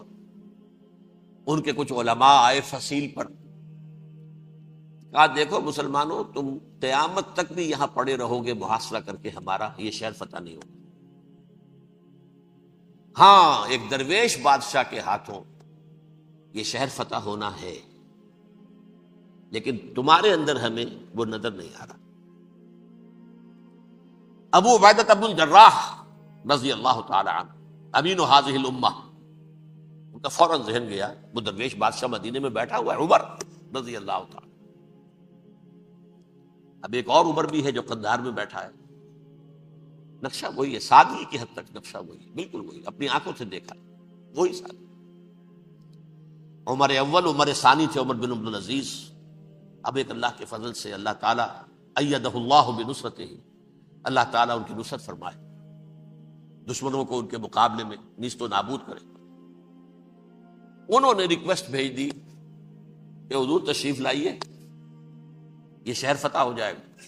وہ ہے سفر تاریخی، اتنا طویل سفر، تقریباً 700 میل، ایک اونٹ، ایک خادم، ایک منزل میں امیر المومنین اوپر بیٹھے، خادم آگے چل رہا ہے، اگلی منزل پہ خادم اوپر بیٹھا ہے، امیر المومنین آگے جا رہا ہے۔ اور جب پہنچے ہیں تو وہ باری تھی خادم کی، انہوں نے ہاتھ جوڑ دیا، حضور خدا کے لیے تم کیا کہیں گے لوگ، وہ میرا برا حال کر دیں گے، تمہیں شرم نہیں آئی؟ امیر المومنین پیدل آگے چل رہے ہیں نکیل پکڑ کر، اور تم بیٹھے ہو اوپر براجمان ہو۔ حضرت عمر فرمایا الدور دورک، نہیں، باری تمہاری ہے، بیٹھ۔ اس حال میں پہنچے، اور پھر یہ کہ ابو عبیدہ بن الجراح آئے ہیں، استقبال کیا ہے تو دیکھا ہے اس حال میں چلے آ رہے ہیں، عمر نکیل پکڑے ہوئے چلے آ رہے ہیں، اور کہتے ہیں کہ کہیں کیچڑ ویچڑ تھا، جوتے خراب ہو گئے تھے، وہ بھی اتار کے ہاتھ میں پکڑے ہوئے، کپڑے تو تھے ہی پھٹے ہوئے۔ انہوں نے کہا بھی حضرت ابو عبیدہ نے، دیکھیے یہ بڑا متمدن ملک ہے، بڑا مہذب علاقہ ہے یہ، آپ ذرا حلیہ اپنا دوست فرما لیں تب جا کے پیش ہم آپ کو کریں گے۔ آپ نے فرمایا نحن قوم اعزنا اللہ بالاسلام، ہم وہ قوم ہیں جنہیں اللہ نے عزت دی ہے اسلام کے ذریعے سے، کپڑوں کے ذریعے سے نہیں، دولت کے ذریعے سے نہیں۔ اسی حال میں گئے ہیں، اوپر سے انہوں نے کھڑے ہو کر نشانیاں دیکھی ہیں، اپنی کتابیں کھولی، ہاں یہ وہی ہے، اچھا لو جی سرنڈر، شہر تمہارے ہاتھ میں۔ خون کا ایک قطرہ نہیں بہا اور بیت المقدس فتح ہو۔ لیکن اس وقت حضرت عمر نے ایک نرمی یہ کی کہ یہودیوں کے لیے بھی اسے اوپن سٹی قرار دے دیا۔ یہ احسان عظیم حضرت عمر کا، اس سے پہلے یہودی آ ہی نہیں سکتا تھا، داخل ہی نہیں ہو سکتا تھا، وہاں وہ آ کر وزٹ نہیں کر سکتا تھا، زیارت نہیں کر سکتا تھا اپنے مقدس مقامات کی۔ حضرت عمر نے یوں سمجھیے کہ تقریباً 550 برس کے بعد ان کے لیے راستہ کھولا ہے کہ ہاں تم آ سکتے ہو، زیارت کر سکتے ہو۔ لیکن یہ عیسائیوں نے لکھوایا معاہدے کے اندر، انہیں یہاں آپ آباد ہونے کی اجازت نہیں دیں گے، لیکن کم وزٹ دی پلیسز، دیکھیں، زیارتیں کریں اور جائیں۔ یہ معاہدہ حضرت عمر کا ہے رضی اللہ تعالیٰ، جو پھر خلافت راشدہ کے بعد بنو امیہ نے بھی اس کو آرڈر کیا، بنو عباس نے کیا، پھر جو ہمارے یہ ترکوں میں اندر خلافت آئی تو ترک خلفاء نے بھی اس معاہدے کی پوری پابندی کی۔ فلسطین میں آ سکتے ہیں یہودی، صرف زائرین کی حیثیت سے، وہاں آباد نہیں ہو سکتے۔ اب آئیے اگلا دور آیا حضرت عثمان کا دور خلافت۔ یہ ہے وہ وقت کہ اب یہود نے امت مسلمہ کی پیٹھ میں چھرا گھونپا۔ وہ کیسے؟ ایک یہودی عبداللہ ابن سبا اسلام کا لبادہ اوڑھ کر آ گیا، معاشرے کا جائزہ لے لیا، ان میں بنو ہاشم اور بنو امیہ میں جو پرانی کشاکش تھی اس کے کچھ نہ کچھ جراثیم باقی ہیں، اگر ان کو ذرا بھڑکا دے تو مسلمانوں میں انتشار پیدا ہو۔ کہا یہ عثمان کون ہے؟ یہ تو بنو امیہ میں سے ہے، یہ حق تو بنو ہاشم کا ہے، خلافت ان کے پاس ہونی چاہیے، محمد کے تو رشتہ دار وہ ہے صلی اللہ علیہ وسلم۔ عوام الناس کے اندر بات پھیلنی شروع ہوئی، پھر ایک بڑی سازش کے انداز میں حضرت عثمان کے خلاف پروپیگنڈا، حضرت عثمان کے جو عاملین تھے، گورنر تھے، ان کے خلاف پروپیگنڈا، اور ایسی ہوشیاری کرتے تھے کہ کوفے میں کوفے کے حاکم کے خلاف کچھ نہیں کہنا، اجی مصر میں یہ ہو رہا ہے، اجی شام میں یہ ہو رہا ہے، اجی یہ جو عثمان ہے وہ یہ کر رہا ہے، یہ ظلم ہو رہا ہے، یہ لوٹ مار ہو رہی ہے، یہ خیانتیں ہو رہی ہیں۔ اب نہ تو اس زمانے میں مینز آف کمیونیکیشن، کیسے تصدیق کریں؟ افواہیں تو آپ آج کراچی کے اندر شروع ہو جائے تو پتہ نہیں چل سکتا کسی کو کہ کیا اس میں صداقت ہے، کیا جھوٹ ہے، اور بری بات جو ہے فطرت انسانی کی کمزوری ہے، وہ فوراً قبول کرتا ہے، کسی کے بارے میں اچھی بات ماننے کو تیار نہیں ہوتا، لیکن بری بات تو فوراً تیار۔ بہرحال یہ فتنہ انہوں نے اٹھایا، حضرت علی کی الوہیت کا فتنہ اٹھایا، حضرت عثمان کے خلاف الفتنۃ الکبریٰ برپا کیا، حضرت عثمان شہید ہوئے، اس کے بعد 5 برس تک مسلمان ایک دوسرے کی گردنیں کاٹتے رہے، باہمی خانہ جنگی ہوئی، امت کو وہ زخم لگایا ہے جو آج تک جس سے خون رس رہا ہے۔ یہ شیعان عثمان اور شیعان علی تھے جو بعد میں پھر سنی اور شیعہ ہو، اور آج تک فتنہ کس نے جگایا؟ ایک عبداللہ ابن سبا یہودی اور اس کے کارندے، شیطان کا ایجنٹ، اور انسانوں میں سے بھی اس کے جو بھی حواریین تھے اور شیطانوں کے اندر سے بھی تھے، انہوں نے بھی اس آگ کو بھڑکایا۔ یہ آپ سوچ لیجئے کہ یہ کس نے وہ زخم لگایا؟ یہودی۔ اگلا دور آیا، خلافت راشدہ ختم ہوئی، بنو امیہ کا بھی دور کافی گزر گیا۔ طارق ابن زیاد 712 عیسوی میں حملہ کرتے ہیں اسپین پر۔ اسپین اس وقت عیسائیت کا بہت بڑا گڑھ، بڑے کٹر ترین عیسائی جو ہے وہ اسپین میں تھے، لہذا یہودیوں کی وہاں بہت پٹائی ہوتی تھی، یہ میں بتا چکا ہوں، دشمنی تھی ان کی، چلی آ رہی تھی عیسائیوں کے ہاتھوں یہودیوں کی۔ وہ تو سن 300 عیسوی سے ایمپرر کانسٹنٹائن کے بعد سے شروع ہو گئی تھی۔ اس حوالے سے یہودیوں نے اس وقت چالاکی یہ برتی، کچھ راستے واسطے بتائے، کچھ مدد کی طارق ابن زیاد کی۔ طارق ابن زیاد نے انہیں اپنا محسن سمجھا، ہسپانیہ فتح ہو گیا تو یہودی چونکہ محسنین کی فہرست میں آ چکے تھے، انہیں بہت اقتدار نصیب، بڑی سپورٹ مسلمانوں نے دی۔ ان کے بڑے بڑے علماء جو ہیں اسی دور کے اندر پیدا ہوئے، بڑے بڑے تھنکرز ان کے اسی دور میں پیدا ہوئے۔ بن گوریون جو کہ ایک وزیر اعظم تھا اسرائیل کا، اس نے یہ لکھا ہے اپنی کتاب میں، Muslim Spain was the golden era of our diaspora. وہ ڈائسپورا جو 70 عیسوی سے شروع ہوا تھا اور 1917 عیسوی تک جاری رہا ہے، اس میں سے گولڈن ایرا ہمارا جو تھا وہ مسلم اسپین تھا۔ ہسپانیہ میں بیٹھ کر ہم نے عیش کیے، لیکن وہاں سے انہوں نے اور جو کچھ کیا، یہ تو داستان کے بہت سے گوشے ہیں، لیکن میں جس اسٹریٹ لائن میں چل رہا ہوں اس کے اعتبار سے ایک بات سمجھ لیجیے، وہاں بیٹھ کر انہوں نے اب عیسائیت کی پیٹھ میں چھرا گھونپا، پروٹیسٹنٹ مذہب پیدا کیا، تقسیم کر دیا، جیسے شیعہ سنی کی تقسیم، عبداللہ ابن سبا، رومن کیتھولک اور پروٹیسٹنٹ کی تقسیم، یہودی علماء۔ ہوتا کیا تھا؟ ہسپانیہ کی یونیورسٹیاں ہیں، کارڈووا میں ہے، ٹولیڈو میں ہے، گریناڈا میں ہے، غرناطہ، قرطبہ، تولیتلا، اور وہاں آتے تھے لوگ، فرانس سے چلے آ رہے ہیں نوجوان پڑھنے کے لیے، جرمنی سے چلے آ رہے ہیں، اٹلی سے چلے آ رہے ہیں، 3 ہی ملک قریب ترین پڑھتے ہیں سینٹرل جو یورپ کے ہیں۔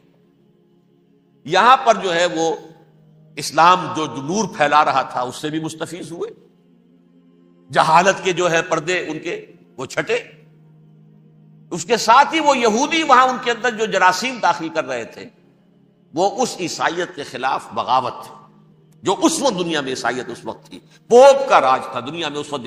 یورپ میں جو عیسائیت تھی اس میں ایک طرف بادشاہ تھے، لیکن بادشاہوں کی حیثیت وہاں پر یوں سمجھ لیجئے کٹ پتلیوں کی تھی، اصل قوت پوپ کے ہاتھ میں تھی۔ اور پوپ کو انہوں نے جیسے قرآن نے کہا اتخذوا احبارهم ورهبانهم اربابا من دون اللہ، کیونکہ سینٹ پال نے شریعت موسوی ساقط کر دی تھی تو اب شریعت تھی ہی نہیں، پوپ کو اختیار تھا جس چیز کو چاہے حلال قرار دے دے، جس چیز کو چاہے حرام قرار دے دے۔ اتخذوا احبارهم ورهبانهم اربابا من دون اللہ۔ انہوں نے کہا صاحب یہ پوپ کس بلا کا نام ہے، یہ بھی انسان ہے، بات تو ٹھیک تھی نا، اصل حیثیت تو کتاب کی ہونی چاہیے نا، ڈیوائن بک، دی ریویلڈ اسکرپچر، لہذا یہ کتاب ہر شخص پڑھ سکتا ہے، کوئی پوپ کے باپ کو جو ہے کوئی اس کے لیے پروپرائٹری رائٹس تو نہیں ہے کہ صرف پوپ پڑھ سکتا ہے یا پادری پڑھ سکتے ہیں، ہم بھی پڑھ سکتے ہیں، ہم بھی سمجھ سکتے ہیں۔ یہ باتیں تھی کہ جن کو بڑھا چڑھا کر بیان کر کے اور پوپ کا اقتدار ختم کرا دیا اور توجہ مرکوز کر دی بائبل کی طرف۔ اب بائبل میں بڑا حصہ تو اولڈ ٹیسٹامنٹ کا ہے، نتیجہ کیا ہوا؟ یہود کی عظمت پروٹیسٹنٹس کے نزدیک مسلم ہو گئی۔ اصل قوم تو یہ ہے، وہ دشمنی بدلی کہ نہیں بدلی؟ موسیٰ کے امتی یہ ہے، تورات موسیٰ کو دی گئی، ابراہیم کی نسل یہ ہے. لہذا وہ جو دشمنی تھی، جو عداوت تھی کہ ہمارے خدا کو سولی چڑھانے والے ہیں یہ بدماش، اس کا ازالہ ہوا اس پروٹسٹنٹ مذہب کے نتیجے میں. یہ میں اب آپ کو بتاتا ہوں کہ ایک نتیجہ وہ نکلا ہے جسے برٹرنڈ رسل نے بیان کیا ہے. اس کی کتاب ہے ان پریز آف آئیڈلنس، صفحہ 108. وہ لکھتا ہے دی Christians retaining the Judaic belief in a special revelation added to it the Roman desire for worldwide domination and the Greek taste for metaphysical subtleties. The combination produced the most fiercely persecuting religion that the world has yet known. یہ تین چیزیں آ کر عیسائیت میں مل گئی. ایک تو جب یہ اولڈ ٹیسٹمنٹ جو ہے وہ ان کے ہاتھ میں آ گئی، اور اس کے میں کچھ آپ کو بتا دیتا ہوں کہ اولڈ ٹیسٹمنٹ کی تعلیمات، کیونکہ یہ اولڈ ٹیسٹمنٹ جو ہے یہ محرف تھی. اصل تورات تو گم ہو گئی تھی 587 قبل مسیح میں، جب پہلی مرتبہ ہیکل جو ہے تباہ ہوا ہے، اس وقت ختم ہو گئی تھی. اس کے کوئی 150 سال کے بعد انہوں نے یادداشتوں سے مرتب کر کے لکھی ہے. اب اس میں ان کے اپنے خیالات، اپنے امانی، اپنی توجیحات وہ شامل ہو گئی. لہذا آپ ذرا میں آپ کو حوالے دیتا ہوں اس کتاب کے اندر مظالم کی جو تعلیم دی گئی ہے. اہل کتاب نے اپنے مظالم قتل عام کے جواز کے لیے تورات میں تبدیلیاں کی اور پیغمبروں پر دہشت ناکی اور بدترین حرام کاری کے الزامات لگائے. سنیے، پہلا حوالہ ہے یہ گنتی باب 31 آیات 17-18. اس لیے ان بچوں میں جتنے لڑکے ہیں سب کو مار ڈالو، اور جتنی عورتیں مرد کا منہ دیکھ چکی ہیں ان کو بھی قتل کر ڈالو، لیکن ان لڑکیوں کو جو مرد سے واقف نہیں اور اچھوتی ہیں اپنے لیے زندہ رکھو. یہ کسی اللہ کی کتاب کا یہ جملہ ہو سکتا ہے؟ کسی ریویل بک کا؟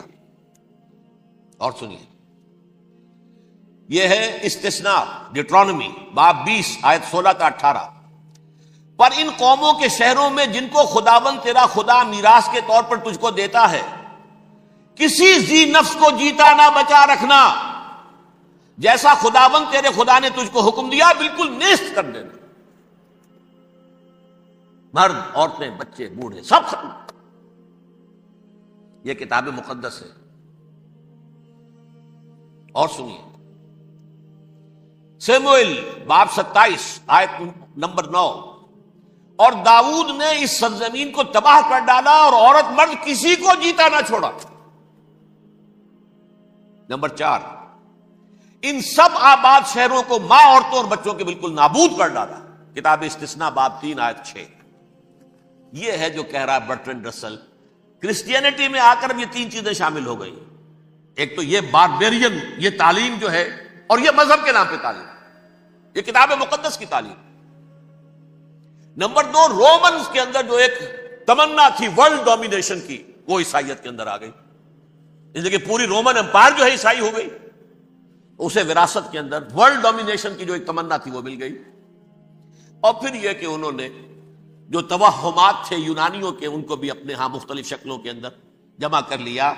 ان تین چیزوں کا the combination produced the most fiercely persecuting religion that the world has yet known. اس کے نتیجے میں دنیا میں تاریخ انسانیت کے اندر جو بدترین خوخار ترین مذہب ہو سکتا ہے وہ شکل عیسائیت نے اختیار کی.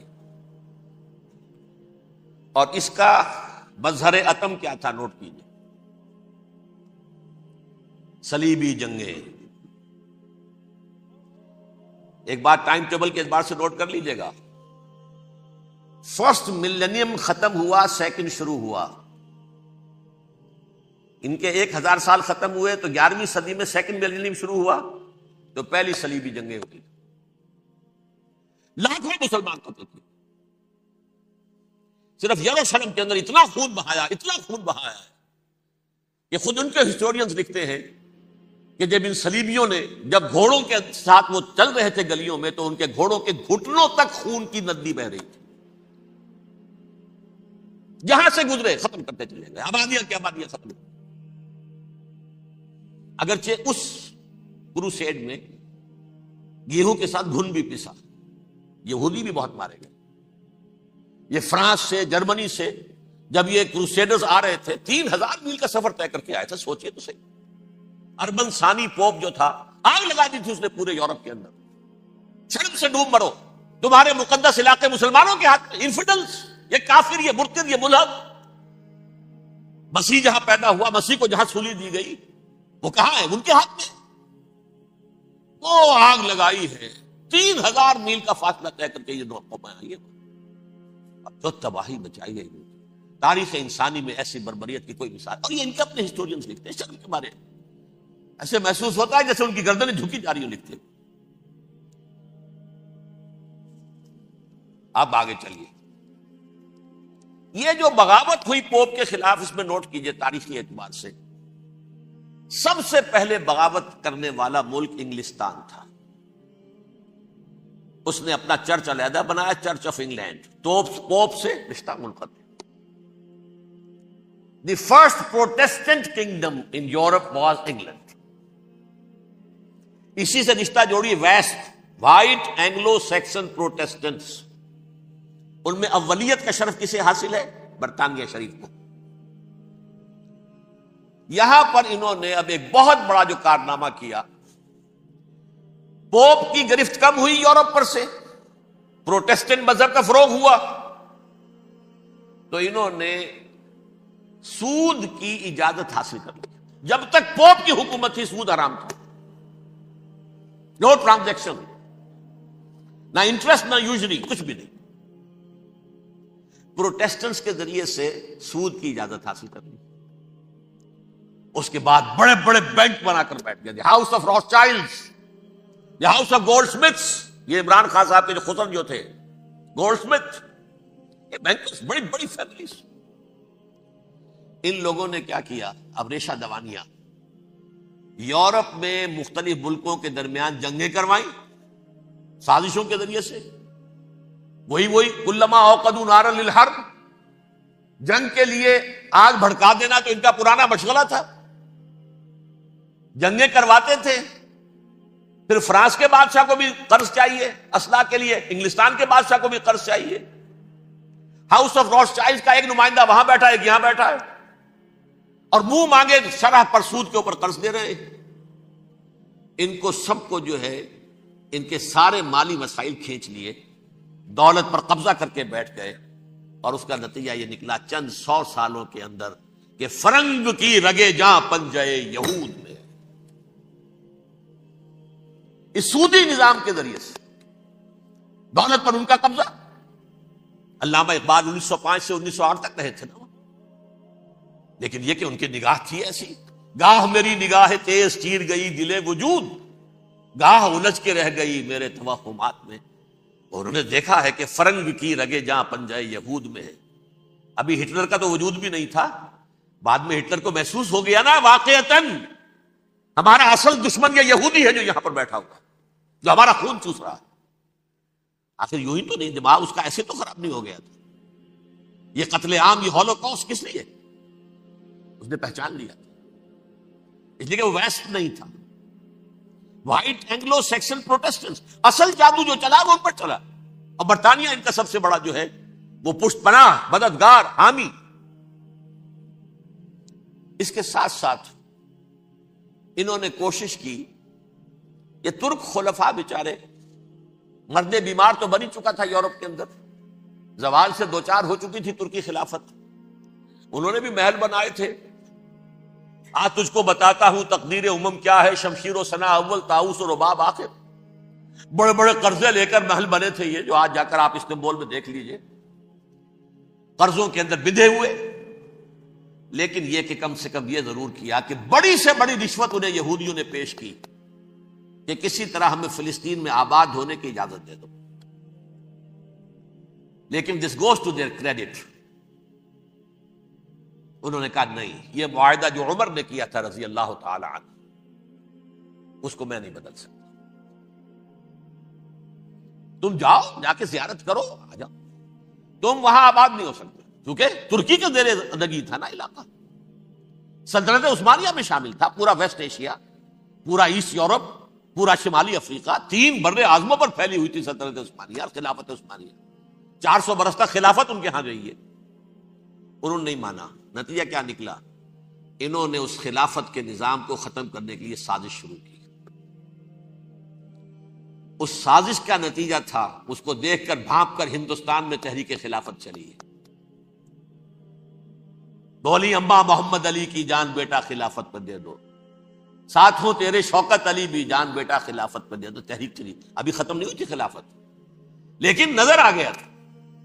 بڑا پیارا واقعہ ایک صاحب نے سنایا ہے کہ جب شیخ الہند جو ہیں اسیر تھے مالٹا میں، یہ 1915 سے 1920 تک رہے، تو وہاں جو تھا مالٹا کا جو کیمپ تھا جس میں کہ یہ اسیر تھے، اس کا کمانڈانٹ جو تھا انگریز، انہوں نے دیکھ لیا تھا یہ بہت فرشتہ خصلت انسان ہے، نورانی شکل ہے، تو وہ اچھا میل ملاپ تھا۔ ایک روز کہا حضرت شیخ الہند نے کہ آپ لوگ ہماری خلافت کے پیچھے کیوں پڑے ہوئے ہیں؟ وہ تو ایک مردہ شے ہے، اس میں کوئی جان تو ہے نہیں، کوئی طاقت نہیں ہے، پھر بھی آپ ہماری ایک نشانی ہے، اسے کیوں آپ جو ہے برباد کرنے پر تلے ہوئے؟ اس نے کہا اتنے بھولے نہ بنیے حضرت، ہمیں معلوم ہے اس نیم مردہ خلافت میں بھی طاقت اتنی ہے کہ اگر جہاد کا فتویٰ اس نے دے دیا تو انڈونیشیا سے موریتانیہ تک مسلمان کفن سر سے باندھ کے نکل آئے گا، یہ ہمیں معلوم ہے، لہذا ہم نے ختم کرنا ہی کرنا۔ اور ختم کس سے کرایا؟ ایک فری میسن مصطفیٰ کمال پاشا، چاک کر دی ترک ناداں نے خلافت کی قبا، سادگی اپنوں کی دیکھ اوروں کی عیاری بھی دیکھ۔ عیاری کس کی تھی؟ یہود کی، اور ان کے اعلی کار برطانیہ۔ ابھی خلافت ختم بھی نہیں ہوئی تھی، برطانیہ کے ذریعے سے 1917 میں بالفور ڈکلیریشن کے ذریعے سے حق حاصل کر لیا کہ ہاں جا کر یہ آباد بھی ہو سکتے ہیں، کیونکہ دوسری جنگ عظیم میں سلطنت عثمانیہ ختم ہو گئی تھی، خلافت نام کی تھی، سلطنت تو ختم ہوئی، ترکی رہ گیا تھا صرف، اور جنرل ایلنبی کی فوجیں داخل ہو چکی تھی یروشلم میں، یروشلم پر قبضہ برطانیہ کا ہو چکا تھا، اور قبضہ دلوانے والے برطانیہ کو ہمارے ہندوستان کے مسلمان فوجی بھی تھے۔ اربوں نے بغاوت کی ترکوں کے خلاف، اور انگریزوں کی فوج میں ہمارے ہندوستان کے مسلمان سپاہی بھی تھے۔ بہرحال اب چونکہ ان کے پاس آ گیا، برطانیہ نے اعلان کر دیا، بالفور ان کا وزیر خارجہ، Jews have a right to settle in Palestine، وہ جائیں آباد ہو سکتے۔ یہ 1917 کا اعلان ہے۔ اس کے بعد جو کچھ انہوں نے طریقے برتے ہیں، اس میں دھن دھوس دھاندلی دھوکہ ہر چیز، مثلا دھن گئے جناب یہ آپ مکان بیچیں گے، اچھا جی لے لیجیے، آپ کیا مانگتے ہیں؟ 10 لاکھ، میں 11 لاکھ دیتا ہوں لیکن کل ہی نکل جائے۔ پیسے کی کمی تھی نہیں، پورا یورپ کا سرمایہ ان کے پاس، بینکرز کے پاس۔ زائنسٹ موومنٹ اصل میں بینکرز کی موومنٹ تھی۔ 1897 میں جمع ہو کر انہوں نے جو پروٹوکول بنائے تھے وہ کون تھے؟ سب کے سب بینکرز تھے۔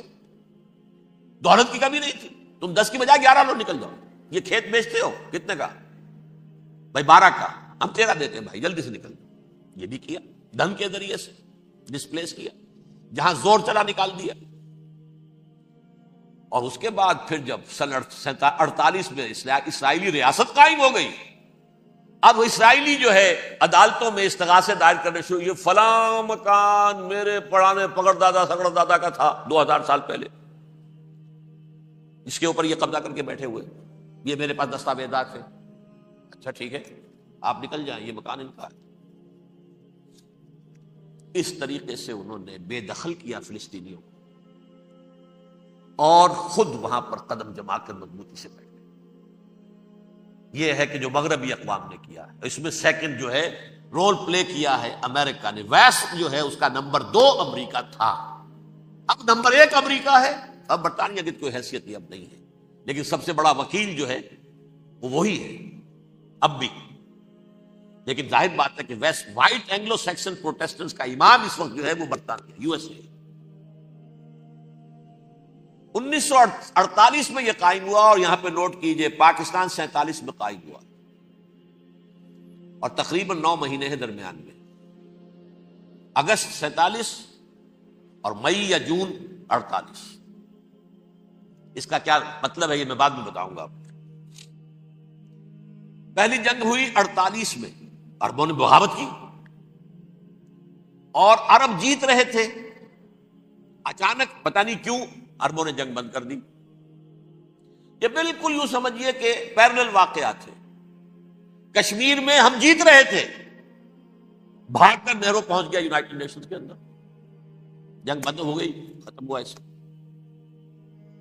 کچھ اپنوں کی غلطی بھی تھی، کچھ قبائلیوں نے وہاں جا کر سری نگر ایئرپورٹ تک پہنچ گئے تھے، بجائے اس پر قبضہ مکمل کرنے کے لوٹ مار میں لگ گئے، اپنوں کی غلطی بھی تھی، لیکن اس کے باوجود پڑنا بھاری تھا۔ اور اگر سری نگر ایئرپورٹ پر قبضہ ہو گیا ہوتا تو سوال ہی پیدا نہیں ہوتا کہ بھارت جو ہے اپنی فوجیں اتار سکتا، زمینی راستہ تھا ہی نہیں۔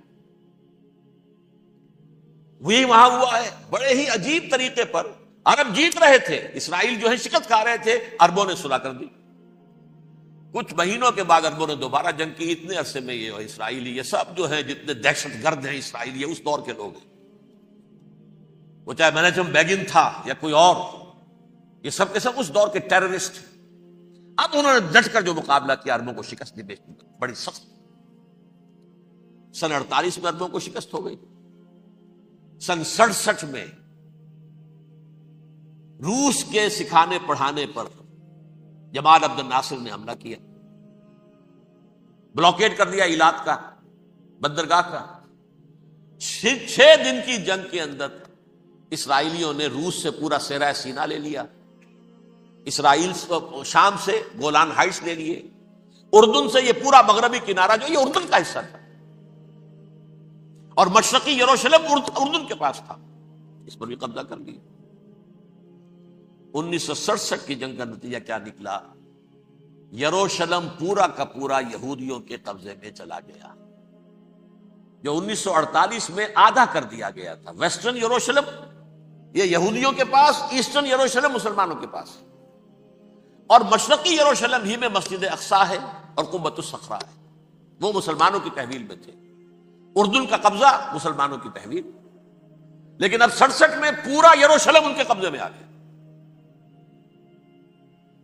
پھر بہرحال مصر نے ایک کوشش کی بدلہ لینے کی سن 73 کی جنگ میں، اور اس میں کوئی شک نہیں بڑی شجاعت کا مظاہرہ کیا۔ رمضان وار آف 1973، بارلیو لائن کراس کر دی، جسے وہ سمجھتے تھے کہ کوئی طاقت دنیا کی ہمارے اس دفاعی جو ہے لائن اس کو کراس کر نہیں سکتی۔ لیکن پھر جب امریکہ اپنی پوری طاقت لے کر میدان میں آ گیا ہے تو ظاہر بات ہے کہ مصر کی حیثیت امریکہ کے مقابلے میں کچھ نہیں۔ یہ ہے میں نے جو مختصر سی تاریخ آپ کے سامنے رکھ دی ہے۔ اب جو اصل مسئلہ ہے سمجھیے، سین کیا ہے، منظر کیا ہے۔ یہ پہلو وہ ہیں بہت سے کہ جو شاید بہت سے حضرات کے نگاہوں میں نہ ہو، باقی تو یہ تاریخ کے واقعات ہیں، اکثر لوگوں کے علم میں ہوں گے۔ یہودیوں میں بھی ایک بڑی شدید اندرونی کشاکش ہے، جیسے مسلمانوں میں کچھ مسلمان وہ ہیں جو نماز روزے کی پابندی کرتے ہیں، دین سے انہیں تعلق ہے، کچھ وہ ہیں جو نہ نماز نہ روزہ نہ کچھ، نام تو ان کے ہیں، محمد حسین ہیں، غلام علی ہیں تو صحیح، سیکولر ذہن ہے، مادی پرستی ہے، کچھ نہیں ہے کہ نہیں؟ ایسا ہی ان کے ہاں بھی۔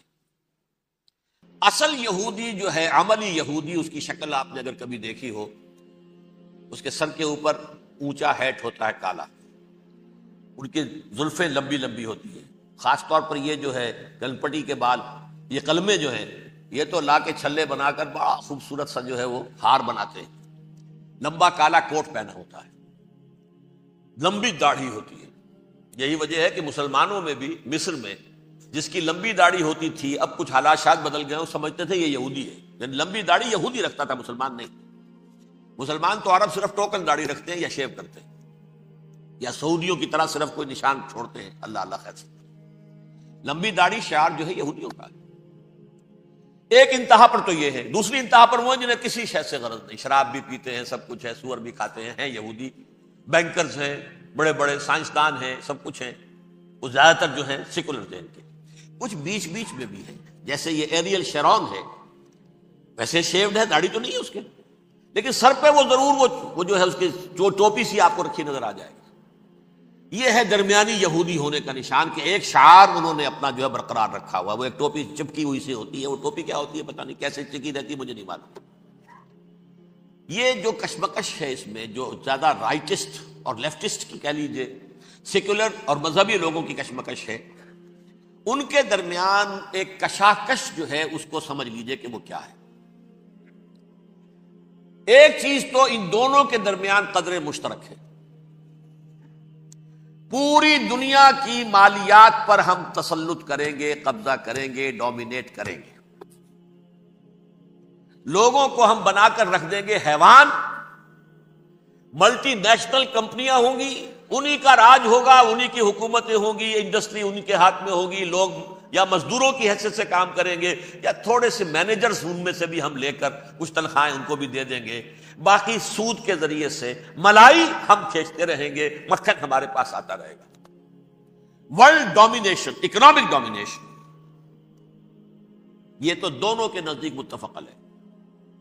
سیکولر بھی چاہتے ہیں اور جو مذہبی یہودی وہ بھی چاہتے ہیں. اس کے بعد ایک اختلاف ہے. مذہبی یہودی یہ کہتا ہے ہمیں گریٹر اسرائیل بنانا ہے, اور گریٹر اسرائیل وہ سارے علاقے ہیں جو ان کی تاریخ میں اسرائیل سلطنت کا حصہ رہے. حضرت یوسف کے زمانے میں یہودی جا کر آباد ہوئے مصر میں, جو ڈیلٹا کا علاقہ ہے, زرخیز ترین علاقہ جو ہے, جوشن کا علاقہ, وہ کہتے ہیں وہ ہمارا ہے, کئی سو برس ہمارے ہیں.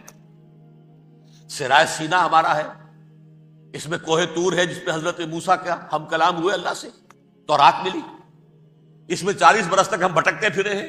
صحرائے تی ہے یہ, یتیہون فی الارض 40 سنہ. پھر فلسطین تو خیر ہماری جدی پشتی جائیداد ہے, جاگیر ہے. پھر یہ عرب جو ہے یہ بھی مدینے تک ہمارا ہے, مدینے سمیت. ہمارے قبیلے وہاں تھے جہاں سے نکالا مسلمانوں نے. پورا عراق ہمارا ہے, پورا شام ہمارا ہے, اور ترکی کا بھی ایک علاقہ ہے ابتدائی مشرقی جنوبی, وہ بھی ہمارا ہے. یہ ہے گریٹر اسرائیل کا نقشہ, یہ ہم نے بنانا ہے. جبکہ جو سیکولر ذہن کے لوگ کہتے ہیں کیا کرو گے اس کو بنا کے, اس میں جو عرب ہیں وہ تم سے لڑتے رہیں گے, تم انہیں مارو گے وہ تمہیں ماریں گے, اگر تم 10 مارو گے تو ایک تو وہ بھی ماریں گے نا تمہارا. ٹھیک ہے, فائدہ کیا ہے؟ اس کی بجائے ہم یہ کرتے ہیں کہ عرب اور اسرائیل مل کر, کزنز ہیں نا آپس میں, آپ کو معلوم ہے بل کلنٹن نے یہ الفاظ کہے تھے جب اسحاق ریبن سے معانقہ کرایا تھا شاہ حسین مرحوم کا, تو کیا کہا, یو آر کزنز. حضرت ابراہیم کے 2 بیٹوں سے نسل ہے نا, حضرت اسماعیل سے عرب ہے, حضور ہے, اور حضرت اسحاق سے یہ بنی اسرائیل ہے, کزنز ہے, یو آر کزنز. تو ہم کزنز مل کر ایک اکنامک یونٹ بناتے ہیں, جیسے ایشیا پیسیفک ایک یونٹ بن گیا ہے, آسیان ایک یونٹ بن گیا ہے, وغیرہ وغیرہ. پورا یورپ ایک یونٹ بن گیا ہے, ایک کرنسی بن گئی ہے. ہم اس پورے علاقے کو ایک اکنامک یونٹ بناتے ہیں. پیسہ عربوں کا ہوگا, ان کے پاس بہت دولت ہے. تیل ان کا ہوگا, بہت تیل ہے ان کے پاس. مزدور ان کے ہوں گے, بڑی تعداد ہے ان کی. مینجمنٹ ہماری ہوگی, ٹیکنیکل نو ہاؤ ہمارا ہوگا, سائنسدان ہم ہوں گے. ملائی ہم کھاتے رہیں گے, چھاچھ ان کو دیتے رہیں گے. تو ہمیں آم کھانے ہیں, پیڑ گننے کی کیا ضرورت ہے؟ خام خواہ ان کی دشمنی مول لیں, زیادہ دشمنی بڑھائیں. یہ اس چھوٹے سے اسرائیل کو تسلیم نہیں کرتے, ہم گریٹر اسرائیل کو کیسے تسلیم کر لیں گے یہ؟ لہذا اس خیال کو دل سے نکالیں. یہ اختلاف ہو گیا نمبر 1, بہت بڑا اختلاف. لیکن نمبر 2, اس اختلاف میں اتفاق یہ پیدا کیا گیا, یہاں ایک بات ہم آپ کی مانتے ہیں, ہم کسی بھی پیس پروسیس میں جروشلم نہیں دیں گے ان کو, عربوں کو. یہ انڈیوائیڈڈ دارالخلافہ رہے گا اسرائیل. اور نمبر 2, مسجد اقصیٰ اور قبۃ الصخرہ کو گرا کر 3rd ٹیمپل بنائیں گے. یہ مذہبی یہودیوں کو اتنی رشوت اگر وہ نہ دیں تو وہ ان کے ساتھ کام کرنے کو تیار ہی نہیں ہے. یہ پورا پس منظر سمجھ لیجئے, اصل میں بٹوین دی لائنز سمجھے بغیر یہ خبریں جو آپ پڑھتے ہیں. ادھر امریکہ کا معاملہ کیا ہے؟ ایک طرف وہ پشت پناہ ہے, حمایتی ہے, پروٹیکٹر ہے, محافظ ہے اسرائیل کا. اسرائیل امریکہ ہی کی آؤٹ پوسٹ سمجھ لیجئے, اسی کی ایک ریاست سمجھ لیجئے. لیکن اس کے ساتھ ہی وہ اپنی جو دنیاوی عالمی مصلحتیں ہیں, اتنی بڑی قوم عرب کی جو ہے اسے بھی دشمن تو نہیں بنانا چاہتا، ان میں بھی ماڈریٹس کو چاہتا ہے کہ رہے ماڈریٹس، یہ جو ہماری جیب میں ہے، حسنی مبارک ہو، شاہ فہد ہو، جو ہماری جیب میں ہے، ورنہ یہ کہ وہاں پر اگر زیادہ ریڈیکل لوگ آ گئے تو ہمارا ویسے ہی بیڑا غرق ہوگا۔ لہذا وہ جبر کرتے رہے ان پر کہ صلح کرو کوئی نہ کوئی۔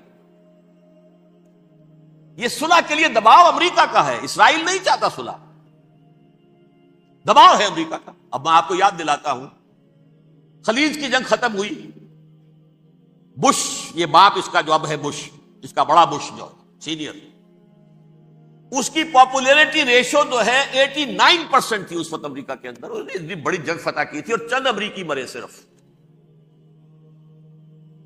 لیکن اس نے ایک موقف اختیار کیا یہود کے خلاف۔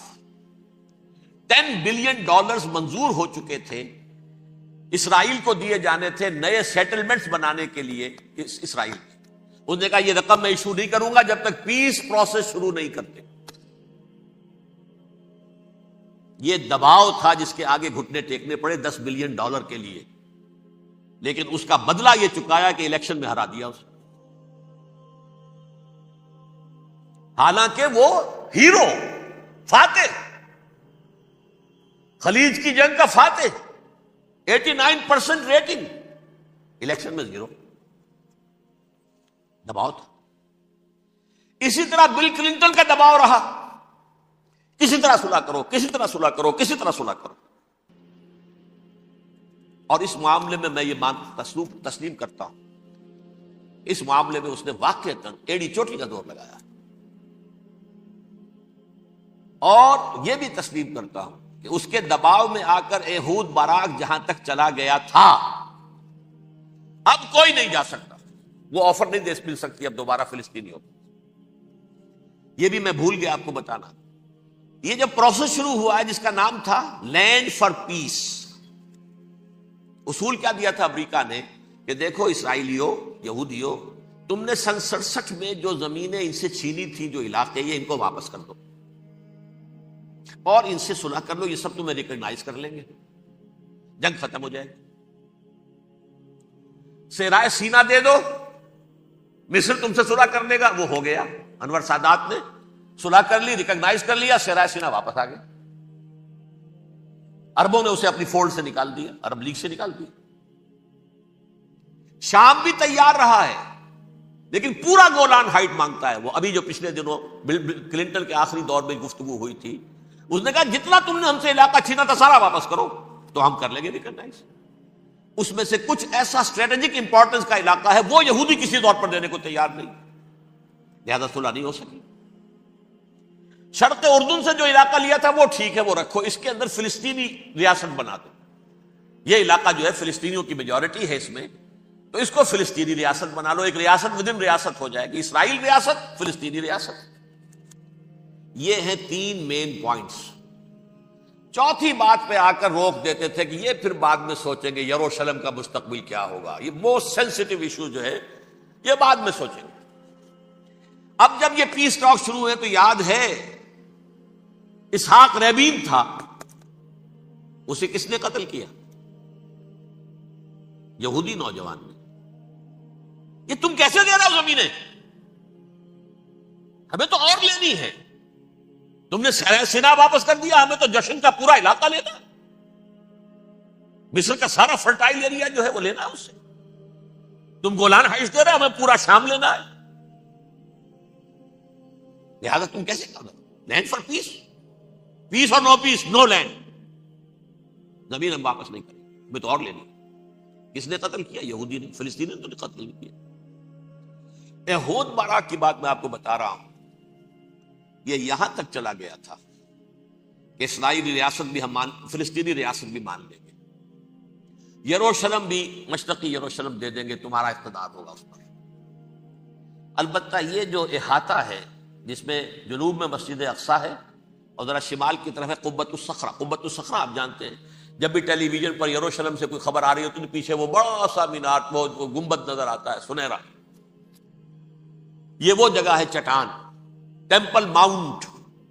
یہ پہاڑی تھی پہلے، جیسے کوہ صفا، کوہ مروہ اب کیا رہ گئی ہے، کبھی پہاڑیاں تھی۔ یہ کوہ صفا کے اوپر چڑھ کر حضور نے نعرہ لگایا تھا ما صباحا، اب کیا ہے وہ کوہ صفا بیچارہ، وہ تو ایک چھوٹی سی علامت ہے، کوئی پہاڑیاں سے دکھائی دیتی ہے، اس کے اوپر بھی گنبد ہے۔ اسی طرح ٹیمپل ماؤنٹ ہے وہ، جہاں پر کہ ہیکل سلیمانی تھا، اور وہ گرا دیا تھا رومیوں نے، مسلمانوں نے تو نہیں گرایا۔ لیکن پھر حضور کو معراج وہاں سے ہوا تو عبد الملک بن مروان نے وہاں پر یہ بہت بڑا گنبد بنا دیا، یہ قبۃ الصخرہ ہے۔ وہ مسجد اقصیٰ نہیں ہے، مسجد اقصیٰ اس کے علاوہ ہے، وہ جنوبی علاقے میں ایک ریکٹینگولر احاطہ ہے بہت بڑا، جس کے جنوبی علاقے کے اندر مسجد اقصیٰ ہے، اور یہ اس کے شمالی حصے۔ یہود براق نے یہاں تک آفر کر دی تھی کہ مسجد اقصیٰ کو اپنے پاس رکھ لو، لیکن یہ ٹیمپل جو ہے، یہ ٹیمپل ماؤنٹ، یہ قبۃ الصخرہ کی، اس لیے کہ یہ ہماری کمٹمنٹ ہے مذہبی یہودیوں کے ساتھ کہ ہم یہاں پر جو ہے ٹیمپل بنائیں گے، تھرڈ ٹیمپل، ہیکل سلیمانی کی تیسری مرتبہ تعمیر یہاں ہوگی۔ لیکن ظاہر بات ہے فلسطینی کیسے مان لیں، مسلمان کیسے مان لیں؟ یہ ہے وہ چیز کہ جس کی وجہ سے وہ سارا معاملہ ناکام ہوا۔ ویسے مجھے یقین ہے کہ اگر فلسطینی مان بھی لیتے تب بھی یہودی جو ہیں، جس طریقے سے اسحاق ریبیون کو اس نے قتل کر دیا تھا، تو یہ اس کو بھی، یہود براق کو بھی قتل کر دیتے، اور وہ کسی صورت تسلیم نہ کرتے کہ یہ یروشلم جو ہے یہ انڈیوائیڈڈ سٹی نہ رہے، بلکہ ڈویژن ہو جائے اس کی، اور صرف مغربی حصہ ہمارے پاس رہ جائے اور مشرقی جو ہے عربوں کے پاس، کبھی تسلیم نہیں کرتے، مر جائیں گے۔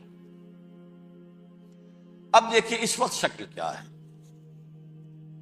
میرا اندازہ یہ ہے کہ اب جو مذہبی یہودی ہیں ان کے صبر کا پیمانہ لبریز ہو گیا ہے، اور اب ایک مڈ وے آدمی اس وقت وہاں پر آ گیا ہے، ٹوپی والا۔ اگرچہ وہ پریکٹسنگ یہودی اس طرح کا نہیں ہے، داڑھی والا نہیں ہے، زلفوں والا نہیں ہے وہی کوٹ پینٹ والا، لیکن یہ کہ اوپر رکھتا ہے وہ ٹوپی۔ ایریل شرون، اور انتہائی سفاک، جس نے کہ فلسطینیوں کے 2 کیمپ ایسے اڑائے تھے جیسے کہ چیونٹیوں کا ہو لشکر ہو اور ان کو پاؤں تلے رون دیا جائے، اس طریقے سے ختم کیا۔ بہت بڑا قاتل، مرڈرر، وہ وزیر اعظم۔ اور اب جو ہے ان کے صبر کا پیمانہ لبریز ہو گیا ہے۔ اب ان کا فیصلہ یہ ہے کہ انہیں 3 بڑے بڑے قدم اٹھانے۔ نمبر 1، فلسطینیوں کا خاتمہ، ایتھنک کلینزنگ۔ اگر یہ فلسطینی رہتے ہیں یہاں پر تو اگر 10 ہم ان کے ماریں گے تو 2-3 یہ ہمارے مار دیں گے۔ اسرائیلی کی جان تو بہت قیمتی ہے، یہ تو خیر 1000 بھی مر جائیں تو کوئی بات نہیں، یہ تو کیڑے مکوڑے ہیں، جنٹائلز ہیں، گوئمز ہیں، یہودی وہ مر جائے، لہذا ان کا ٹنٹا بکاؤ، اب ان کو ختم کرو۔ وہ اشتہار شاید آپ کے نظروں سے گزرا ہوگا جس میں میں نے یہ الفاظ لکھے ہیں کہ بوسنیا کی ایتھنک کلینزنگ جو ہے ماند پڑ جائے گی، اور جو کچھ ایتھنک کلینزنگ ہوئی تھی 500 برس قبل ہسپانیہ میں، اس کا نقشہ آپ دیکھیں گے دنیا۔ اس وقت کیا ہوا تھا؟ عربوں کو، مسلمانوں کو یا جلا دو، قتل کر دو، یا جہازوں میں ان کو ڈمپ کر ہوئے اور لے جا کر شمالی افریقہ کے ساحل کے اوپر اتار دو اور ڈمپ کر دو۔ ایک بچہ بھی نہیں رہنے دیا تھا ہسپانیہ میں۔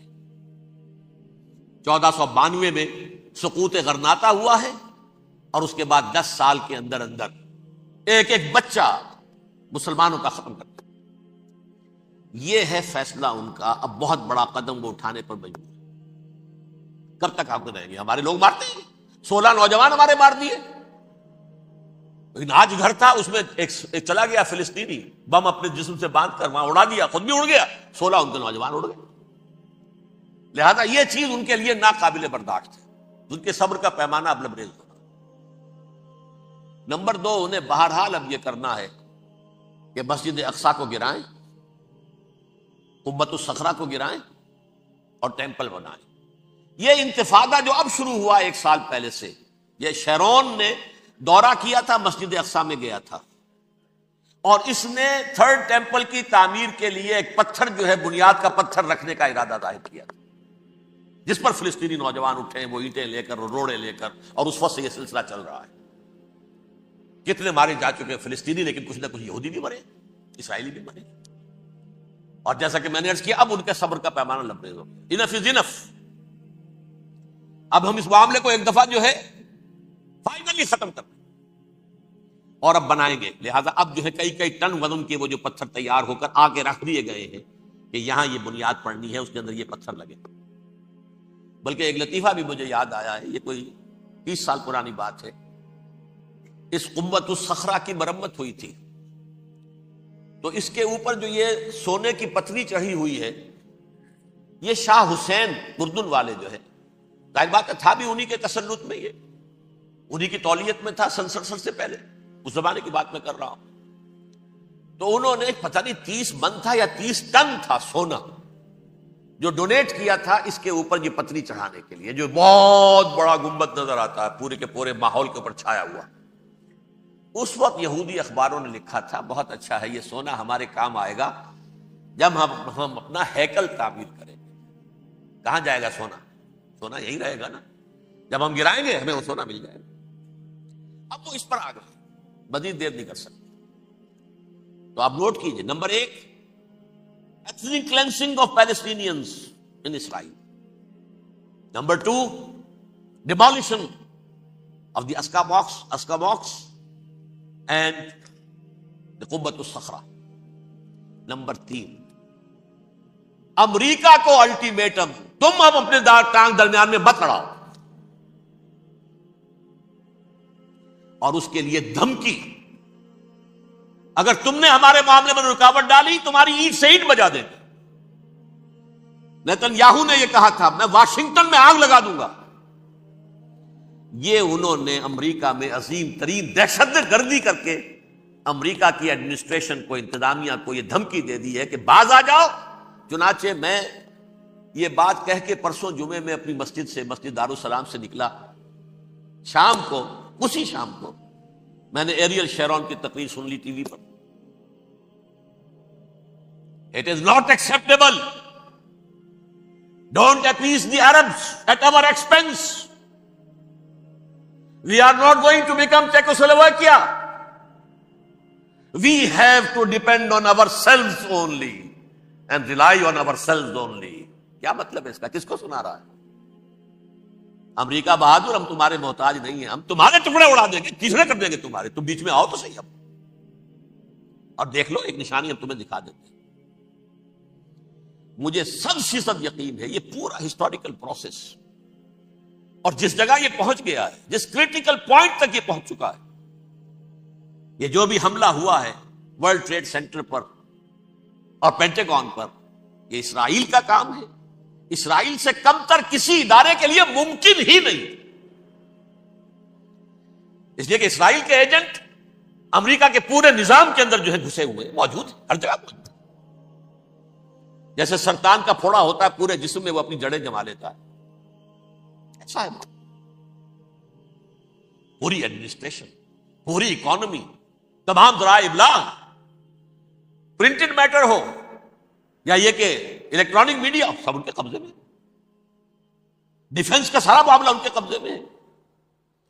کوئی اور طاقت یہ کر ہی نہیں سکتی۔ امریکہ، اس کے سیکیورٹی کے معاملات تہ در تہ، دائرہ اندر دائرہ، اس دائرے تک 100 میل تک کوئی جہاز آ جائے گا اگر کہیں جو کہ ان آئیڈینٹیفائی ہو تو یہ ہو جائے گا، اس سے آگے آگے تو یہ ہو جائے گا، اس سے آگے، اور وہ آ رہا ہے، چلا آ رہا ہے، پینٹاگون پر آ گیا ہے، اور 1 گھنٹے بعد آیا ہے۔ پہلی سٹرائک جو ہوئی ہے ورلڈ ٹریڈ سینٹر، اس کے 1 گھنٹے کے بعد پینٹاگون پر آ گیا۔ پینٹاگون وہ تو یوں سمجھیے ان کی مملکت کا حساس ترین دفاع کا مرکز، اور اس کا 1/3 حصہ جلا کے راکھ کر دیا۔ انہوں نے یہ دھمکی دی ہے، لیکن اس سے ان کے پیش نظر مقاصد کیا تھے؟ 3۔ اس دہشت گردی کے 3 مقاصد۔ فوراً اس کا رخ موڑ دینا اسامہ اور اس کی القاعدہ کی طرف۔ امریکہ غصے میں لائل بھبوکا ہو کر فوراً اقدام کرے، اور ایک طرف تو اسامہ اور ان کے ساتھ طالبان کا ٹنٹا مکا دے، اور دوسری طرف چونکہ پاکستان الائی ہے اور پاکستان کے عوام جو ہیں وہ طالبان کے ہمدرد ہیں، وہ اگر اٹھے تو ان کا بھی بیڑا کرتا، ایک تیر سے 2 شکار تو ادھر ہو جائیں، جو مستقبل میں انہیں خطرہ ہے۔ 1967 کی جنگ کے بعد جبکہ انہوں نے فتح کا جشن منایا تھا یہودیوں نے، تو انہوں نے پیرس میں جو ایک جشن منایا ہے، وہاں بن گوریون کی تقریر یہ تھی، ہمیں کسی عرب ملک سے کوئی خطرہ نہیں، کوئی اندیشہ نہیں، ہمیں اندیشہ اگر ہے تو صرف پاکستان سے۔ یہ ہے وہ بات جو میں نے کہی تھی۔ نکتہ کیا ہے؟ یہ سائملٹینیسلی کیوں وجود میں آئے ہیں یہ 2 ملک؟ مشیت ایس ڈی میں پاکستان کا رول یہ ہے. حدیث میں آتا ہے ما انزل اللہ من دائن الا انزل لہ دوان، اللہ نے کوئی بیماری ایسی نہیں اتاری اس کا کہ توڑ اور دوا پیدا نہ کیے. اسرائیل کا توڑ پہلے پیدا کی. جیسے بچے کی ولادت بعد میں ہوتی ہے، ماں کی چھاتیوں میں دودھ پہلے پیدا ہو جاتا. یہ اللہ کی فطرت ہے، اللہ کا طریقہ ہے. خطرہ انہیں ہے تو ہم سے ہے. اگر کوئی خطر مجھ کو تو اس امت سے، اس کی خاکستر میں ہے اب تک شرار آرزو. یہاں کے عوام، حکومت تو ٹھیک ہے ہماری جیب میں آ گئی، عوام کے اندر ہے، یہ بھڑک سکتی ہے چنگاری. یہی وجہ ہے بار بار ان کا کہ ہم زیادہ دباؤ نہیں ڈالنا چاہتے پاکستان پر. ہمارا بہت بڑا الہی ہے، ہم بہت پیسے بھی دے دیں گے، یہ بھی کر دیں گے، وہ بھی کر دیں گے، لیکن ہم زیادہ دباؤ نہیں ڈالنا چاہتے. ڈی اسٹیبلائز نہ ہو جائے، یہاں کے عوام کہیں کھڑے نہ ہو جائے. لہذا حملہ یہاں سے نہیں، وہ ازبکستان سے کرانے کی باتیں ہو رہی. اندر خانے پوری سپورٹ ہے، لیکن یہ کم سے کم ظاہر نہیں ہونے دیں گے کہ کیا کچھ ہو رہا ہے، تاکہ یہاں کے عوام کے اندر وہ چنگاری جو ہے اس بارود کے اندر پڑ گئی تو یہ شاید ڈی اسٹیبلائز ہو جائے. لیکن ڈی اسٹیبلائز ہونے میں جہاں اس کا خطرہ ہے کہ پرویز مشرف کی حکومت ختم ہو جائے، وہاں اس کا بھی خطرہ ہے کہ پاکستان ختم ہو جائے. ڈی اسٹیبلائز ہونے کا مطلب کیا ہے؟ بھارت کو واک اوور دے سکتے، جاؤ اب گھس جاؤ، تم پولیس ایکشن کرو، یہاں اب امن نہیں رہا ہے، ہم امن قائم کرنے آ جائیں. یا یونائٹڈ نیشنز کی فوجیں K4 آ جائے یہاں پر امن قائم کرنے کے لیے، اور ہماری جو ایٹمی صلاحیت ہے وہ تو ویسے ہی برباد ہے. ایک چیز تو ان کے پیش نظر یہ تھی، اس میں تو اللہ تعالیٰ نے کچھ تھوڑی سی عافیت پیدا کر دی. ان کا خیال تھا کہ غصے میں آگ ببو کا ہو کر امریکہ جو ہے بھوکے شیر کی طرح ٹوٹ پڑے گا بس. لیکن وہاں وہ اپنے باپ کی طرح کولیشن بنانے کی فکر ہو گئی اسے. کولیشن بنتے بنتے تو وقت لگتا ہے، بستی بسنا کھیل نہیں، بستے بستے بستی ہے. دل کا اجڑنا سہل صحیح، بسنا سہل نہیں ظالم، بستی بسنا کھیل نہیں، بستے بستے بستی. کولیشن بناتے بناتے نیٹو بھی پھدکنے لگا تھا کہ ہمارے پاس انہوں نے کچھ ثبوت دیا ہی نہیں ابھی تک. کوئی کسی نے کچھ اور کہا، سعودی عرب نے بھی کہہ دیا ہمارے اڈوں سے آپ جہاز اڑا کر حملہ نہیں کریں گے وغیرہ وغیرہ. اس چکر میں ایک تو وقت نکل گیا، اور دوسرے فوراً ہی ان پر آیا ہو گیا یہ تو ہمارے ساتھ کیا ہی اسرائیل نے ہے.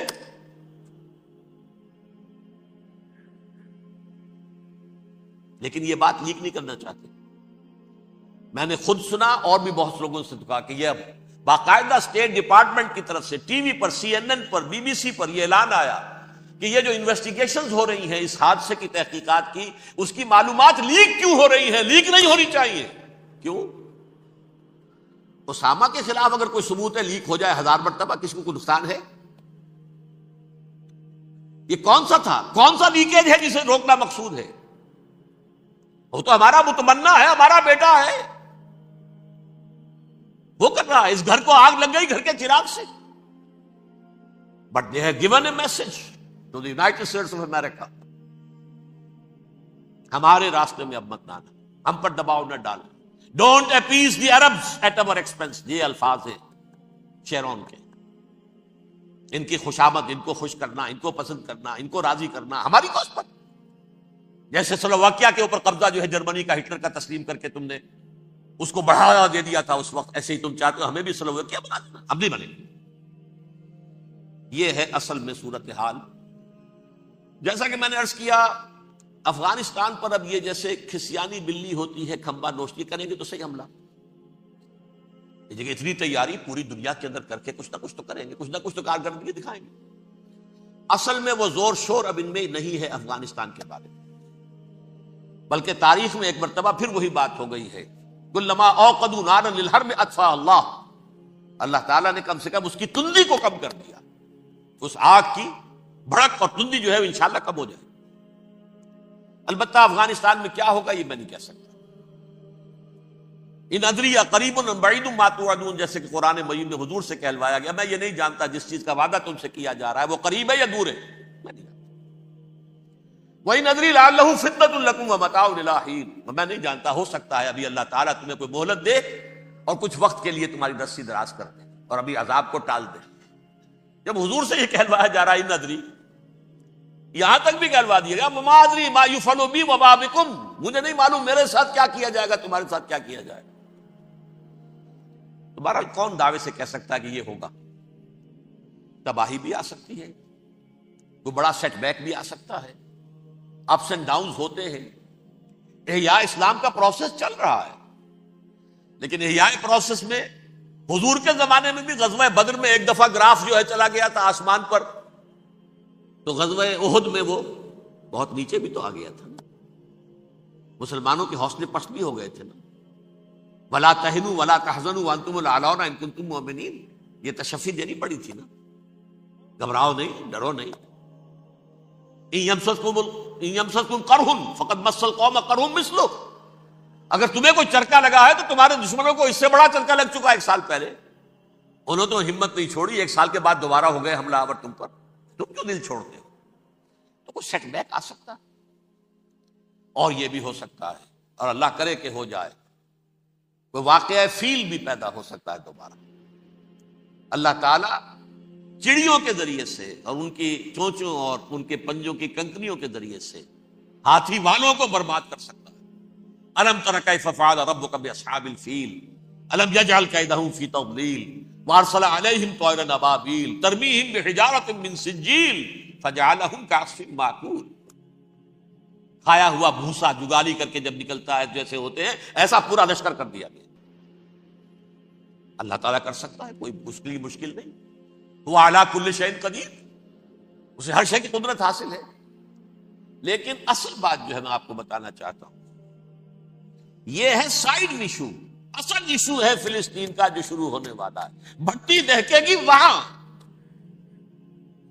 ظاہر بات ہے کہ اگر کوئی بہت بڑا اقدام ہو جاتا ہے فلسطینیوں کے خلاف، اور اگر واقعتاً مسجد اقصی اور مسجد قبۃ الصخرہ گرا دیے جاتے تو طوفان اٹھے گا عالم عرب میں۔ یہ حسنی مبارک ہوں یا شاہ خالد ہوں یا کوئی اور ہوں، یہ نہیں روک سکتے اس طوفان کو۔ نوجوان خون اٹھے گا، غیرت اور جو بھی حمیت ہے۔ مسلمان ان پڑھ سے ان پڑھ اور بالکل بے دین، وہ بھی مسجد کی حرمت پر کٹ مرنے کو تیار ہو جاتا ہے۔ مسجد تو بنا دی شب بھر میں، ایمان کی حرارت والوں نے، من اپنا پرانا پاپی ہے، برسوں میں نمازی بننا سکتا۔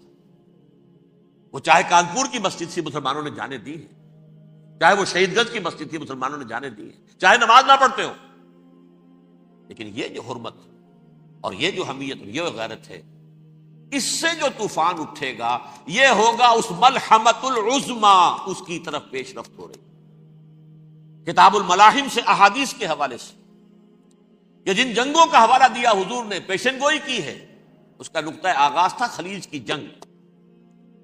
صدام حسین نے اسے کہا تھا یہ مدر آف وارز ہے، ام المحارب، یہ ایک جنگ نہیں ہے۔ اس کا نقشہ بھی حدیث میں موجود ہے، پیشن گوئی موجود تھی، اس وقت بھی ہم نے شائع کی تھی۔ لیکن اس میں جو جنگ اب ہونے والی وہ الملحمۃ العظما۔ ملحمہ کسے کہتے ہیں؟ لحم گوشت کو کہتے ہیں، اور قصائی کی دکان کو عربی میں ملحم کہتے ہیں، جہاں گوشت کے ٹکڑے کیے جاتے ہیں۔ آج کل مشینوں سے ہوتے ہیں، اب جو ہے وہ ہاتھ سے چھریوں سے نہیں ہوتے، لیکن ٹکڑے ہو رہے ہوتے ہیں، جسموں کے چیتھڑے اڑ رہے ہوتے ہیں۔ ملحمہ، یہی لفظ استعمال کیا تھا حضرت سعد ابن عبادہ نے رضی اللہ تعالی عنہ یوم فتح مکہ۔ ان کے دل میں تھا کہ اب ہم انتقام لیں گے ان عربوں سے، ان قریش سے۔ الیوم یوم الملحمہ، الیوم یوم الملحمہ، یہ کہتے ہوئے جا رہے تھے، ایک خاص کیفیت۔ آج ہے گوشت کے ٹکڑے اڑانے کا دن۔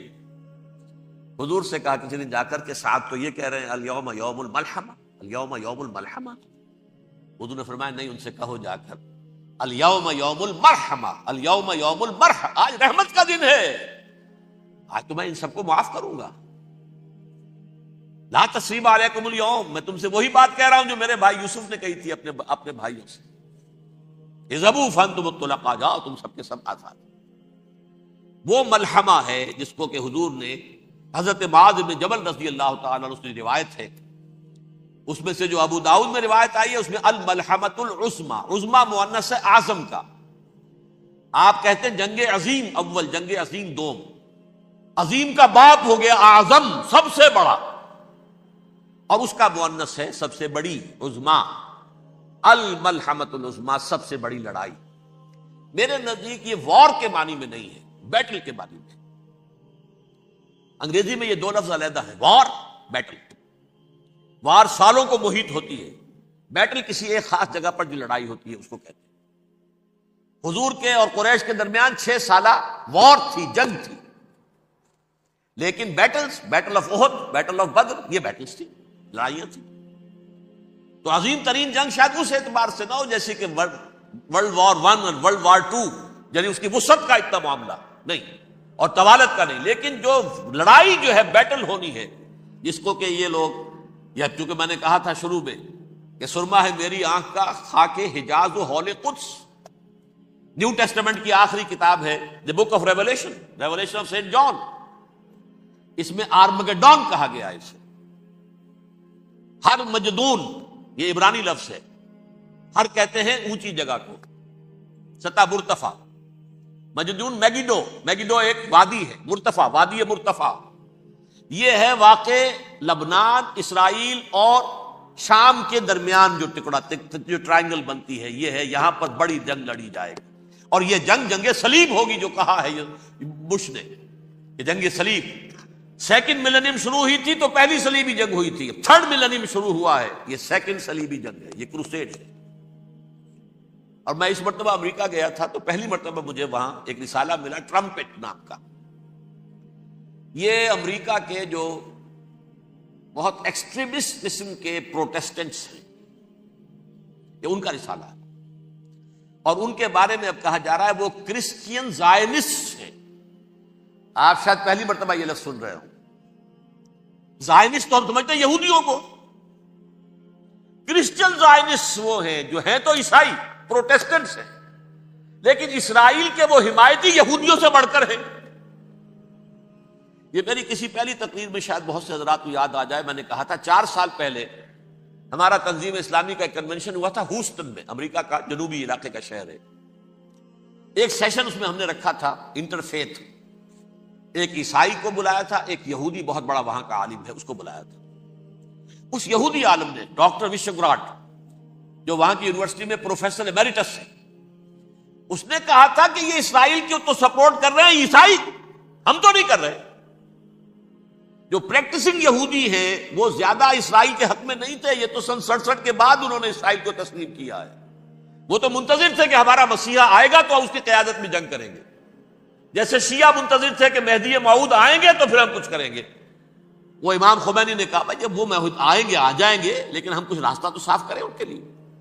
زائنسٹ نے آگے بڑھ کر ریاست قائم کر لی، اور جب یروشلم پر بھی پورا قبضہ کر لیا، تب جو ہے در حقیقت مذہبی یہودی جو ہے پھر انہوں نے اپنایا ہے، اون کیا ہے، اور نئے سیٹلمنٹس جو بھی بنے ہیں وہاں پر اسرائیل میں، اس میں اکثر و بیشتر مذہبی یہودی آیا، اور بروکلن کے علاقے سے سب سے بڑھ کر آئے ہیں، جو امریکہ میں نیو یارک کا ایک جنوبی علاقہ ہے، بہت بڑا یہودیوں کا بہت بڑا گڑھ ہے۔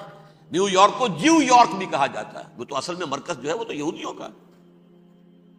اس حوالے سے وہاں پر جو کرسچن زائنسٹ کہلاتے ہیں وہ اسرائیل کے یہودیوں سے بھی بڑھ کر کہیں سپورٹ کریں۔ بہرحال اس دوسری صلیبی جنگ کا معاملہ جو میں کہہ رہا تھا، ٹرمپٹ نامی رسالہ، اس کا ایک مضمون ہے دی لاسٹ کروسیڈ۔ اب یہ آخری کروسیڈ ہے جو شروع ہونے والا ہے۔ میں تو حیران ہوں کس قدر کھل کے وہ باتیں کرتے ہیں۔ رومن کیتھولکس کو وہ کہتے ہیں کہ یہ شیطان ہے، یہ پوپ شیطان ہے، یہ یورپ کو اس نے جمع کیا ہے کرسچینٹی کی بنیاد پر، اور اس میں زیادہ تر کیتھولکس ہیں۔ آپ کو معلوم ہے برطانیہ بڑی مشکل سے شامل ہوا ان کے ساتھ، اس لیے کہ وہ پروٹیسٹنٹ کا سردار تھا، ابھی پوری طرح نہیں ہے۔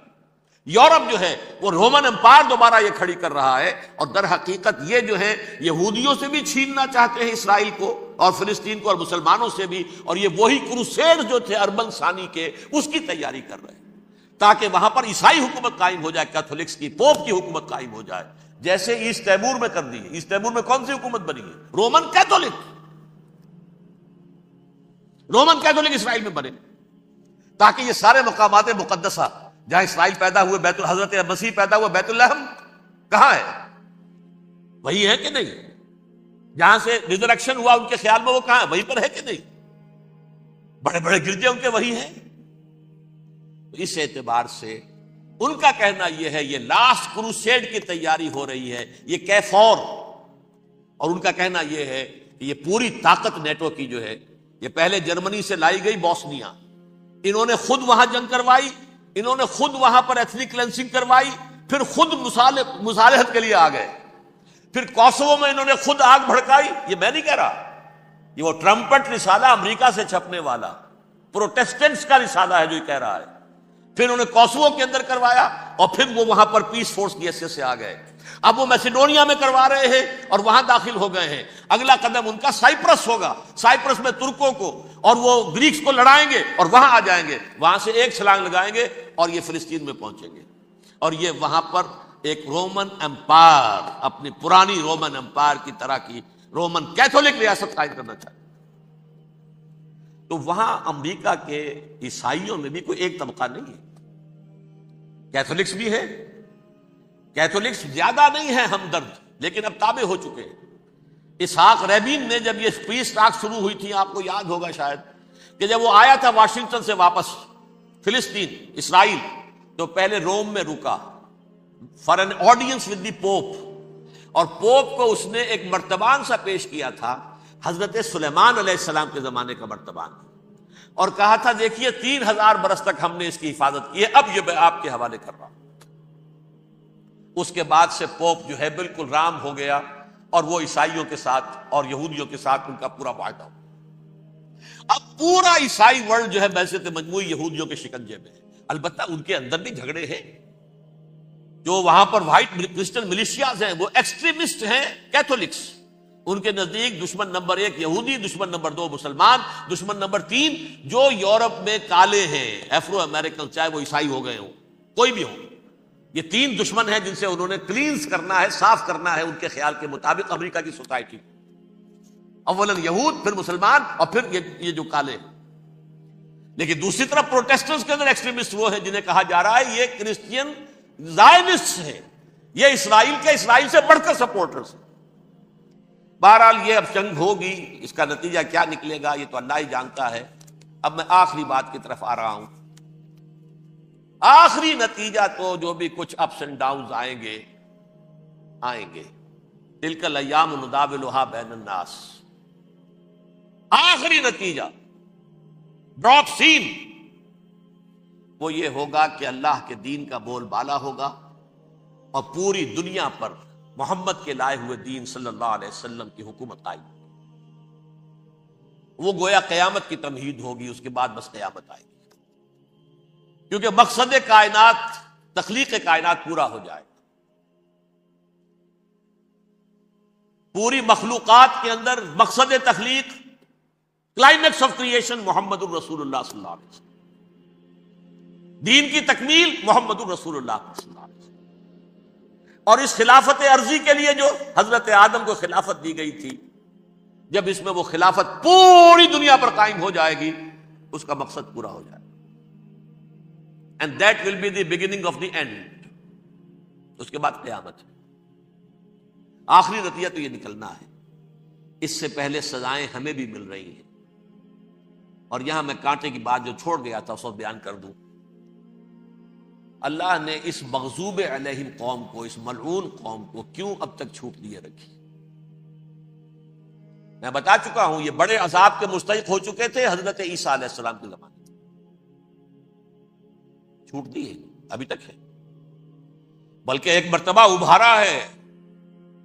1900 برس کے بعد ابھرے ہیں یہ. بالفور ڈیکلریشن 1917، سن 70 عیسوی کے بعد، تقریباً 1900 برس، 1850 برس تو ہے کم سے کم.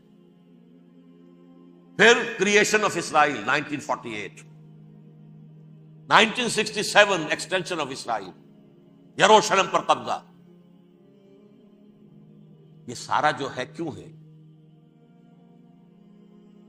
اللہ تعالیٰ اس خیر امت محمد صلی اللہ علیہ وسلم، اس کے بہترین حصے کو سزا ان ملعونوں کے ہاتھوں دے رہا ہے. کیوں؟ جو جرم انہوں نے کیا تھا وہی ہم نے کیا. انہوں نے اللہ کی کتاب کو پیٹھ کے پیچھے پھینکا. نبذ فریق من الذین اوتوا الکتاب کتاب اللہ وراء ظہورہم، ہم نے اپنی پیٹھوں کے پیچھے پھینکا کہ نہیں؟ کولونیل رول سے آزاد ہوئے، کہیں اسلامی قانون نافذ کیا، کہیں اسلامی نظام قائم کیا؟ تو جو جرم ان کا تھا وہی ہمارا ہے، اور ہم خیر امت ہیں، اور ہمارے میں سے خیر ترین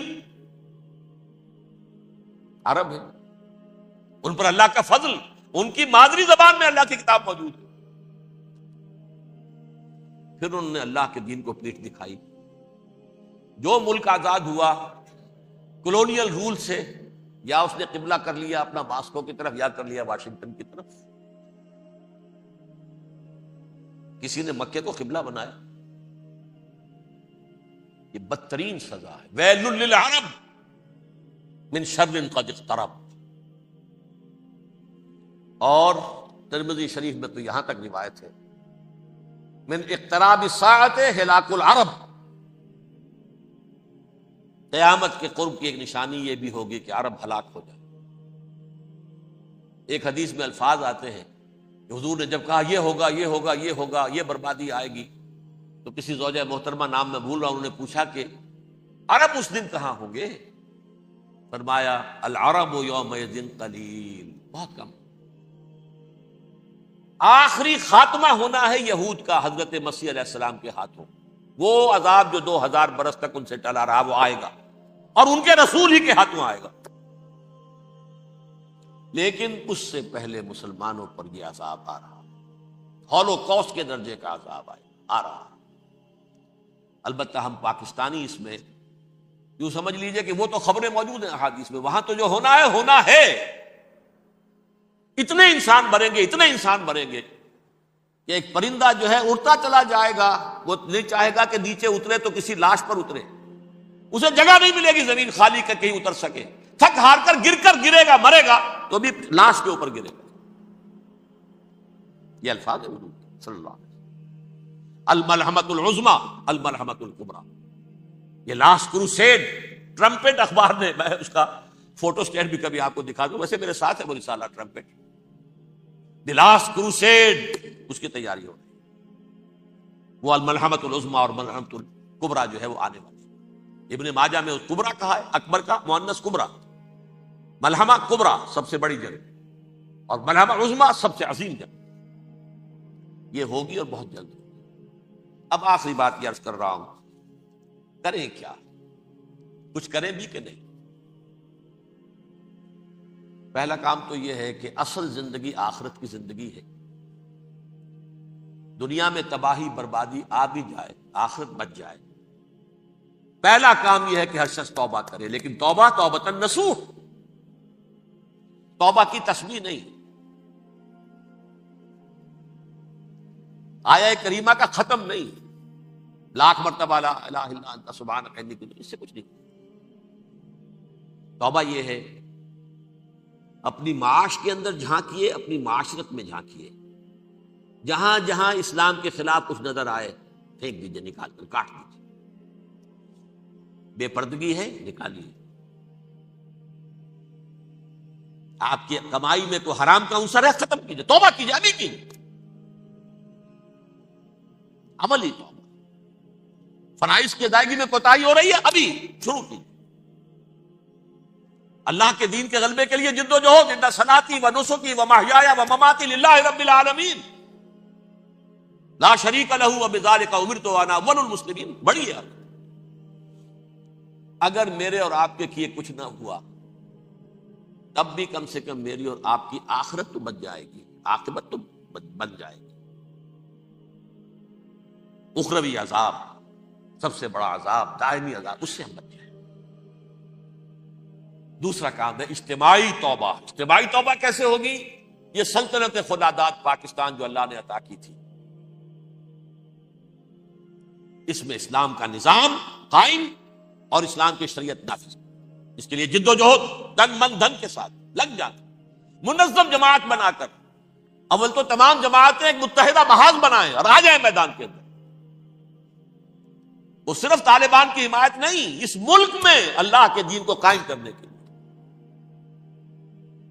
مثبت مقصد سامنے رکھے۔ بہرحال اس کے لیے کوششیں تو جتنی بھی ہو سکتی ہیں ہو رہی ہیں۔ میں کتنے عرصے سے یہ کہہ رہا ہوں، کاش کہ یہ دینی جماعتیں ساری کی ساری یہ پاور پالیٹکس سے پسپائی اختیار کر کے اور ایک مطالباتی تحریک، ایک مظاہراتی تحریک، ایک pressure movement, pressure group, resistance movement, دین کو نافذ کرو، حرام کی حرمت کو نافذ کرو، قائم کرو دین، اس کے لیے میدان میں آ جاؤ۔ ویسے میرا ایک مضمون چھپا تھا، شاید آپ نے بھی دیکھا ہو، کہ یہ اس جو بھی ہوا ہے حادثہ، جو اب افغانستان پر ہونے والا ہے، اس کی وجہ سے جو بہت بڑا شر تھا اس میں سے خیر نکل آیا ہے۔ ہمارے ملک میں پولرائزیشن ہو رہی ہے بالعموم، سیکولر ذہن ایک طرف، مذہبی ذہن ایک طرف۔ نمبر 3، یہ نوٹ کر لیجئے، پاکستان کی ایک ڈیسٹنی ہے، ایک تقدیر ہے، ایک تقدیر مبرم ہے۔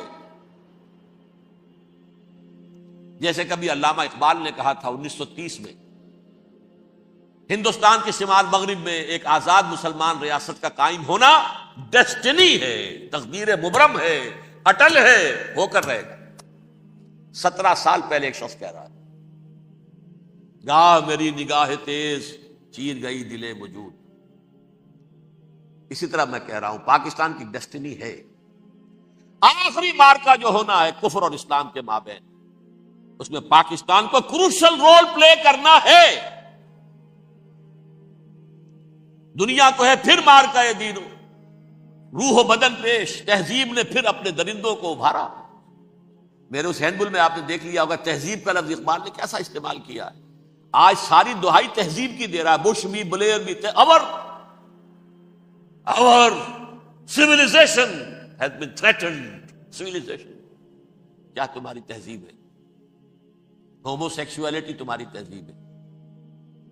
تمہاری تہذیب یہ ہے کہ بل کلنٹن نے کہا تھا پچھلے سال نیو ایئرز ڈے پر اپنے پیغام میں، ان قریب امریکن قوم کی اکثریت حرامزادوں پر مشتمل ہوگی۔ یہ تہذیب ہے تمہاری، born out of any wedlock، بچے بغیر کسی شادی نکاح کے پیدا ہو رہے ہیں، ون پیرنٹ فیملی رہ گئی ہے، بیڑا غرق تمہارا ہو چکا ہے، ٹیکنالوجی تمہیں سہارا دے کر کھڑی ہوئی ہے۔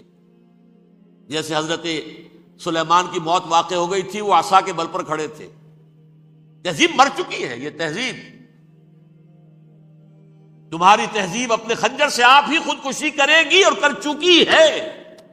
تہذیب تو مر چکی ہے، فیملی سسٹم برباد ہو چکا ہے، وہ تہذیب ہے؟ ہاں، ٹیکنالوجی تمہیں لے کر کھڑی ہے۔ اس ٹیکنالوجی کا لفظ اقبال نے استعمال کیا، مشین۔ دنیا کو ہے پھر مار کا روح و بدن پیش، تہذیب نے پھر اپنے درندوں کو ابھارا۔ اللہ کو پامر دیے مومن پہ بھروسہ، ابلیس کو یورپ کی مشینوں کا سہارا۔ وہ ٹیکنالوجی ہے۔ لہذا پاکستان، جیسا کہ میں نے کہا، 9 مہینے پہلے اللہ نے پیدا کیا پاکستان کو اور اتارا ہے لیلۃ القدر۔ یہ نازل ہوا، انا انزلناہ فی لیلۃ القدر، فی لیلۃ القدر۔ قرآن نازل ہوا سے پاکستان نازل ہوا۔ البتہ یہ کہ ہمیں اس میں جو ہمیں ایٹمی صلاحیت حاصل ہے، اس کی ہر قیمت پر اس کا تحفظ کرنا۔ خدا کے لیے مشرف صاحب، کہیں ایسا نہ ہو جائے کہ نیکسٹ دھمکی جب یہ آئے کہ اگر اپنی ایٹمی صلاحیت ختم نہیں کرتے ہو تو تم ہمارے دشمن ہو، اب کیا کریں گے آپ؟ اس وقت بھی تو یہی بات آئی ہے نا، کوئی درمیانی شکل نہیں، یا ہمارا ساتھ دو یا دشمن ہو، اور آپ کام گئے، جی حاضر، ساتھ، پوری طرح ساتھ۔ غیرت کا جنازہ نکال دیا، حمیت کا جنازہ نکال دیا، عدل اور انصاف کے مسلمہ تقاضے پامال، جرم کا ثبوت کہیں ہے نہیں۔ آج بھی برطانیہ کہہ رہا ہے کنونسنگ ثبوت نہیں ہے، برطانیہ کہہ رہا ہے نہیں ہے، اس کے بنیاد پر کوئی مقدمہ دائر نہیں کیا جا سکتا۔ اور پرویز مشرف صاحب کو پتہ نہیں کیا دکھایا ہے انہوں نے کہ وہ تو واقعتاً جو ہے قابل اطمینان، ایسا ہی قابل اطمینان مواد دنیا میں شائع کیوں نہیں کر دیتے؟ طالبان تو خود کہہ چکے ہیں بہت پہلے کہ ہمارے سامنے پیش کرو، ہم مقدمہ چلائیں گے، بلکہ یہاں بھی کہہ دیا تھا حوالے بھی کر دیں گے۔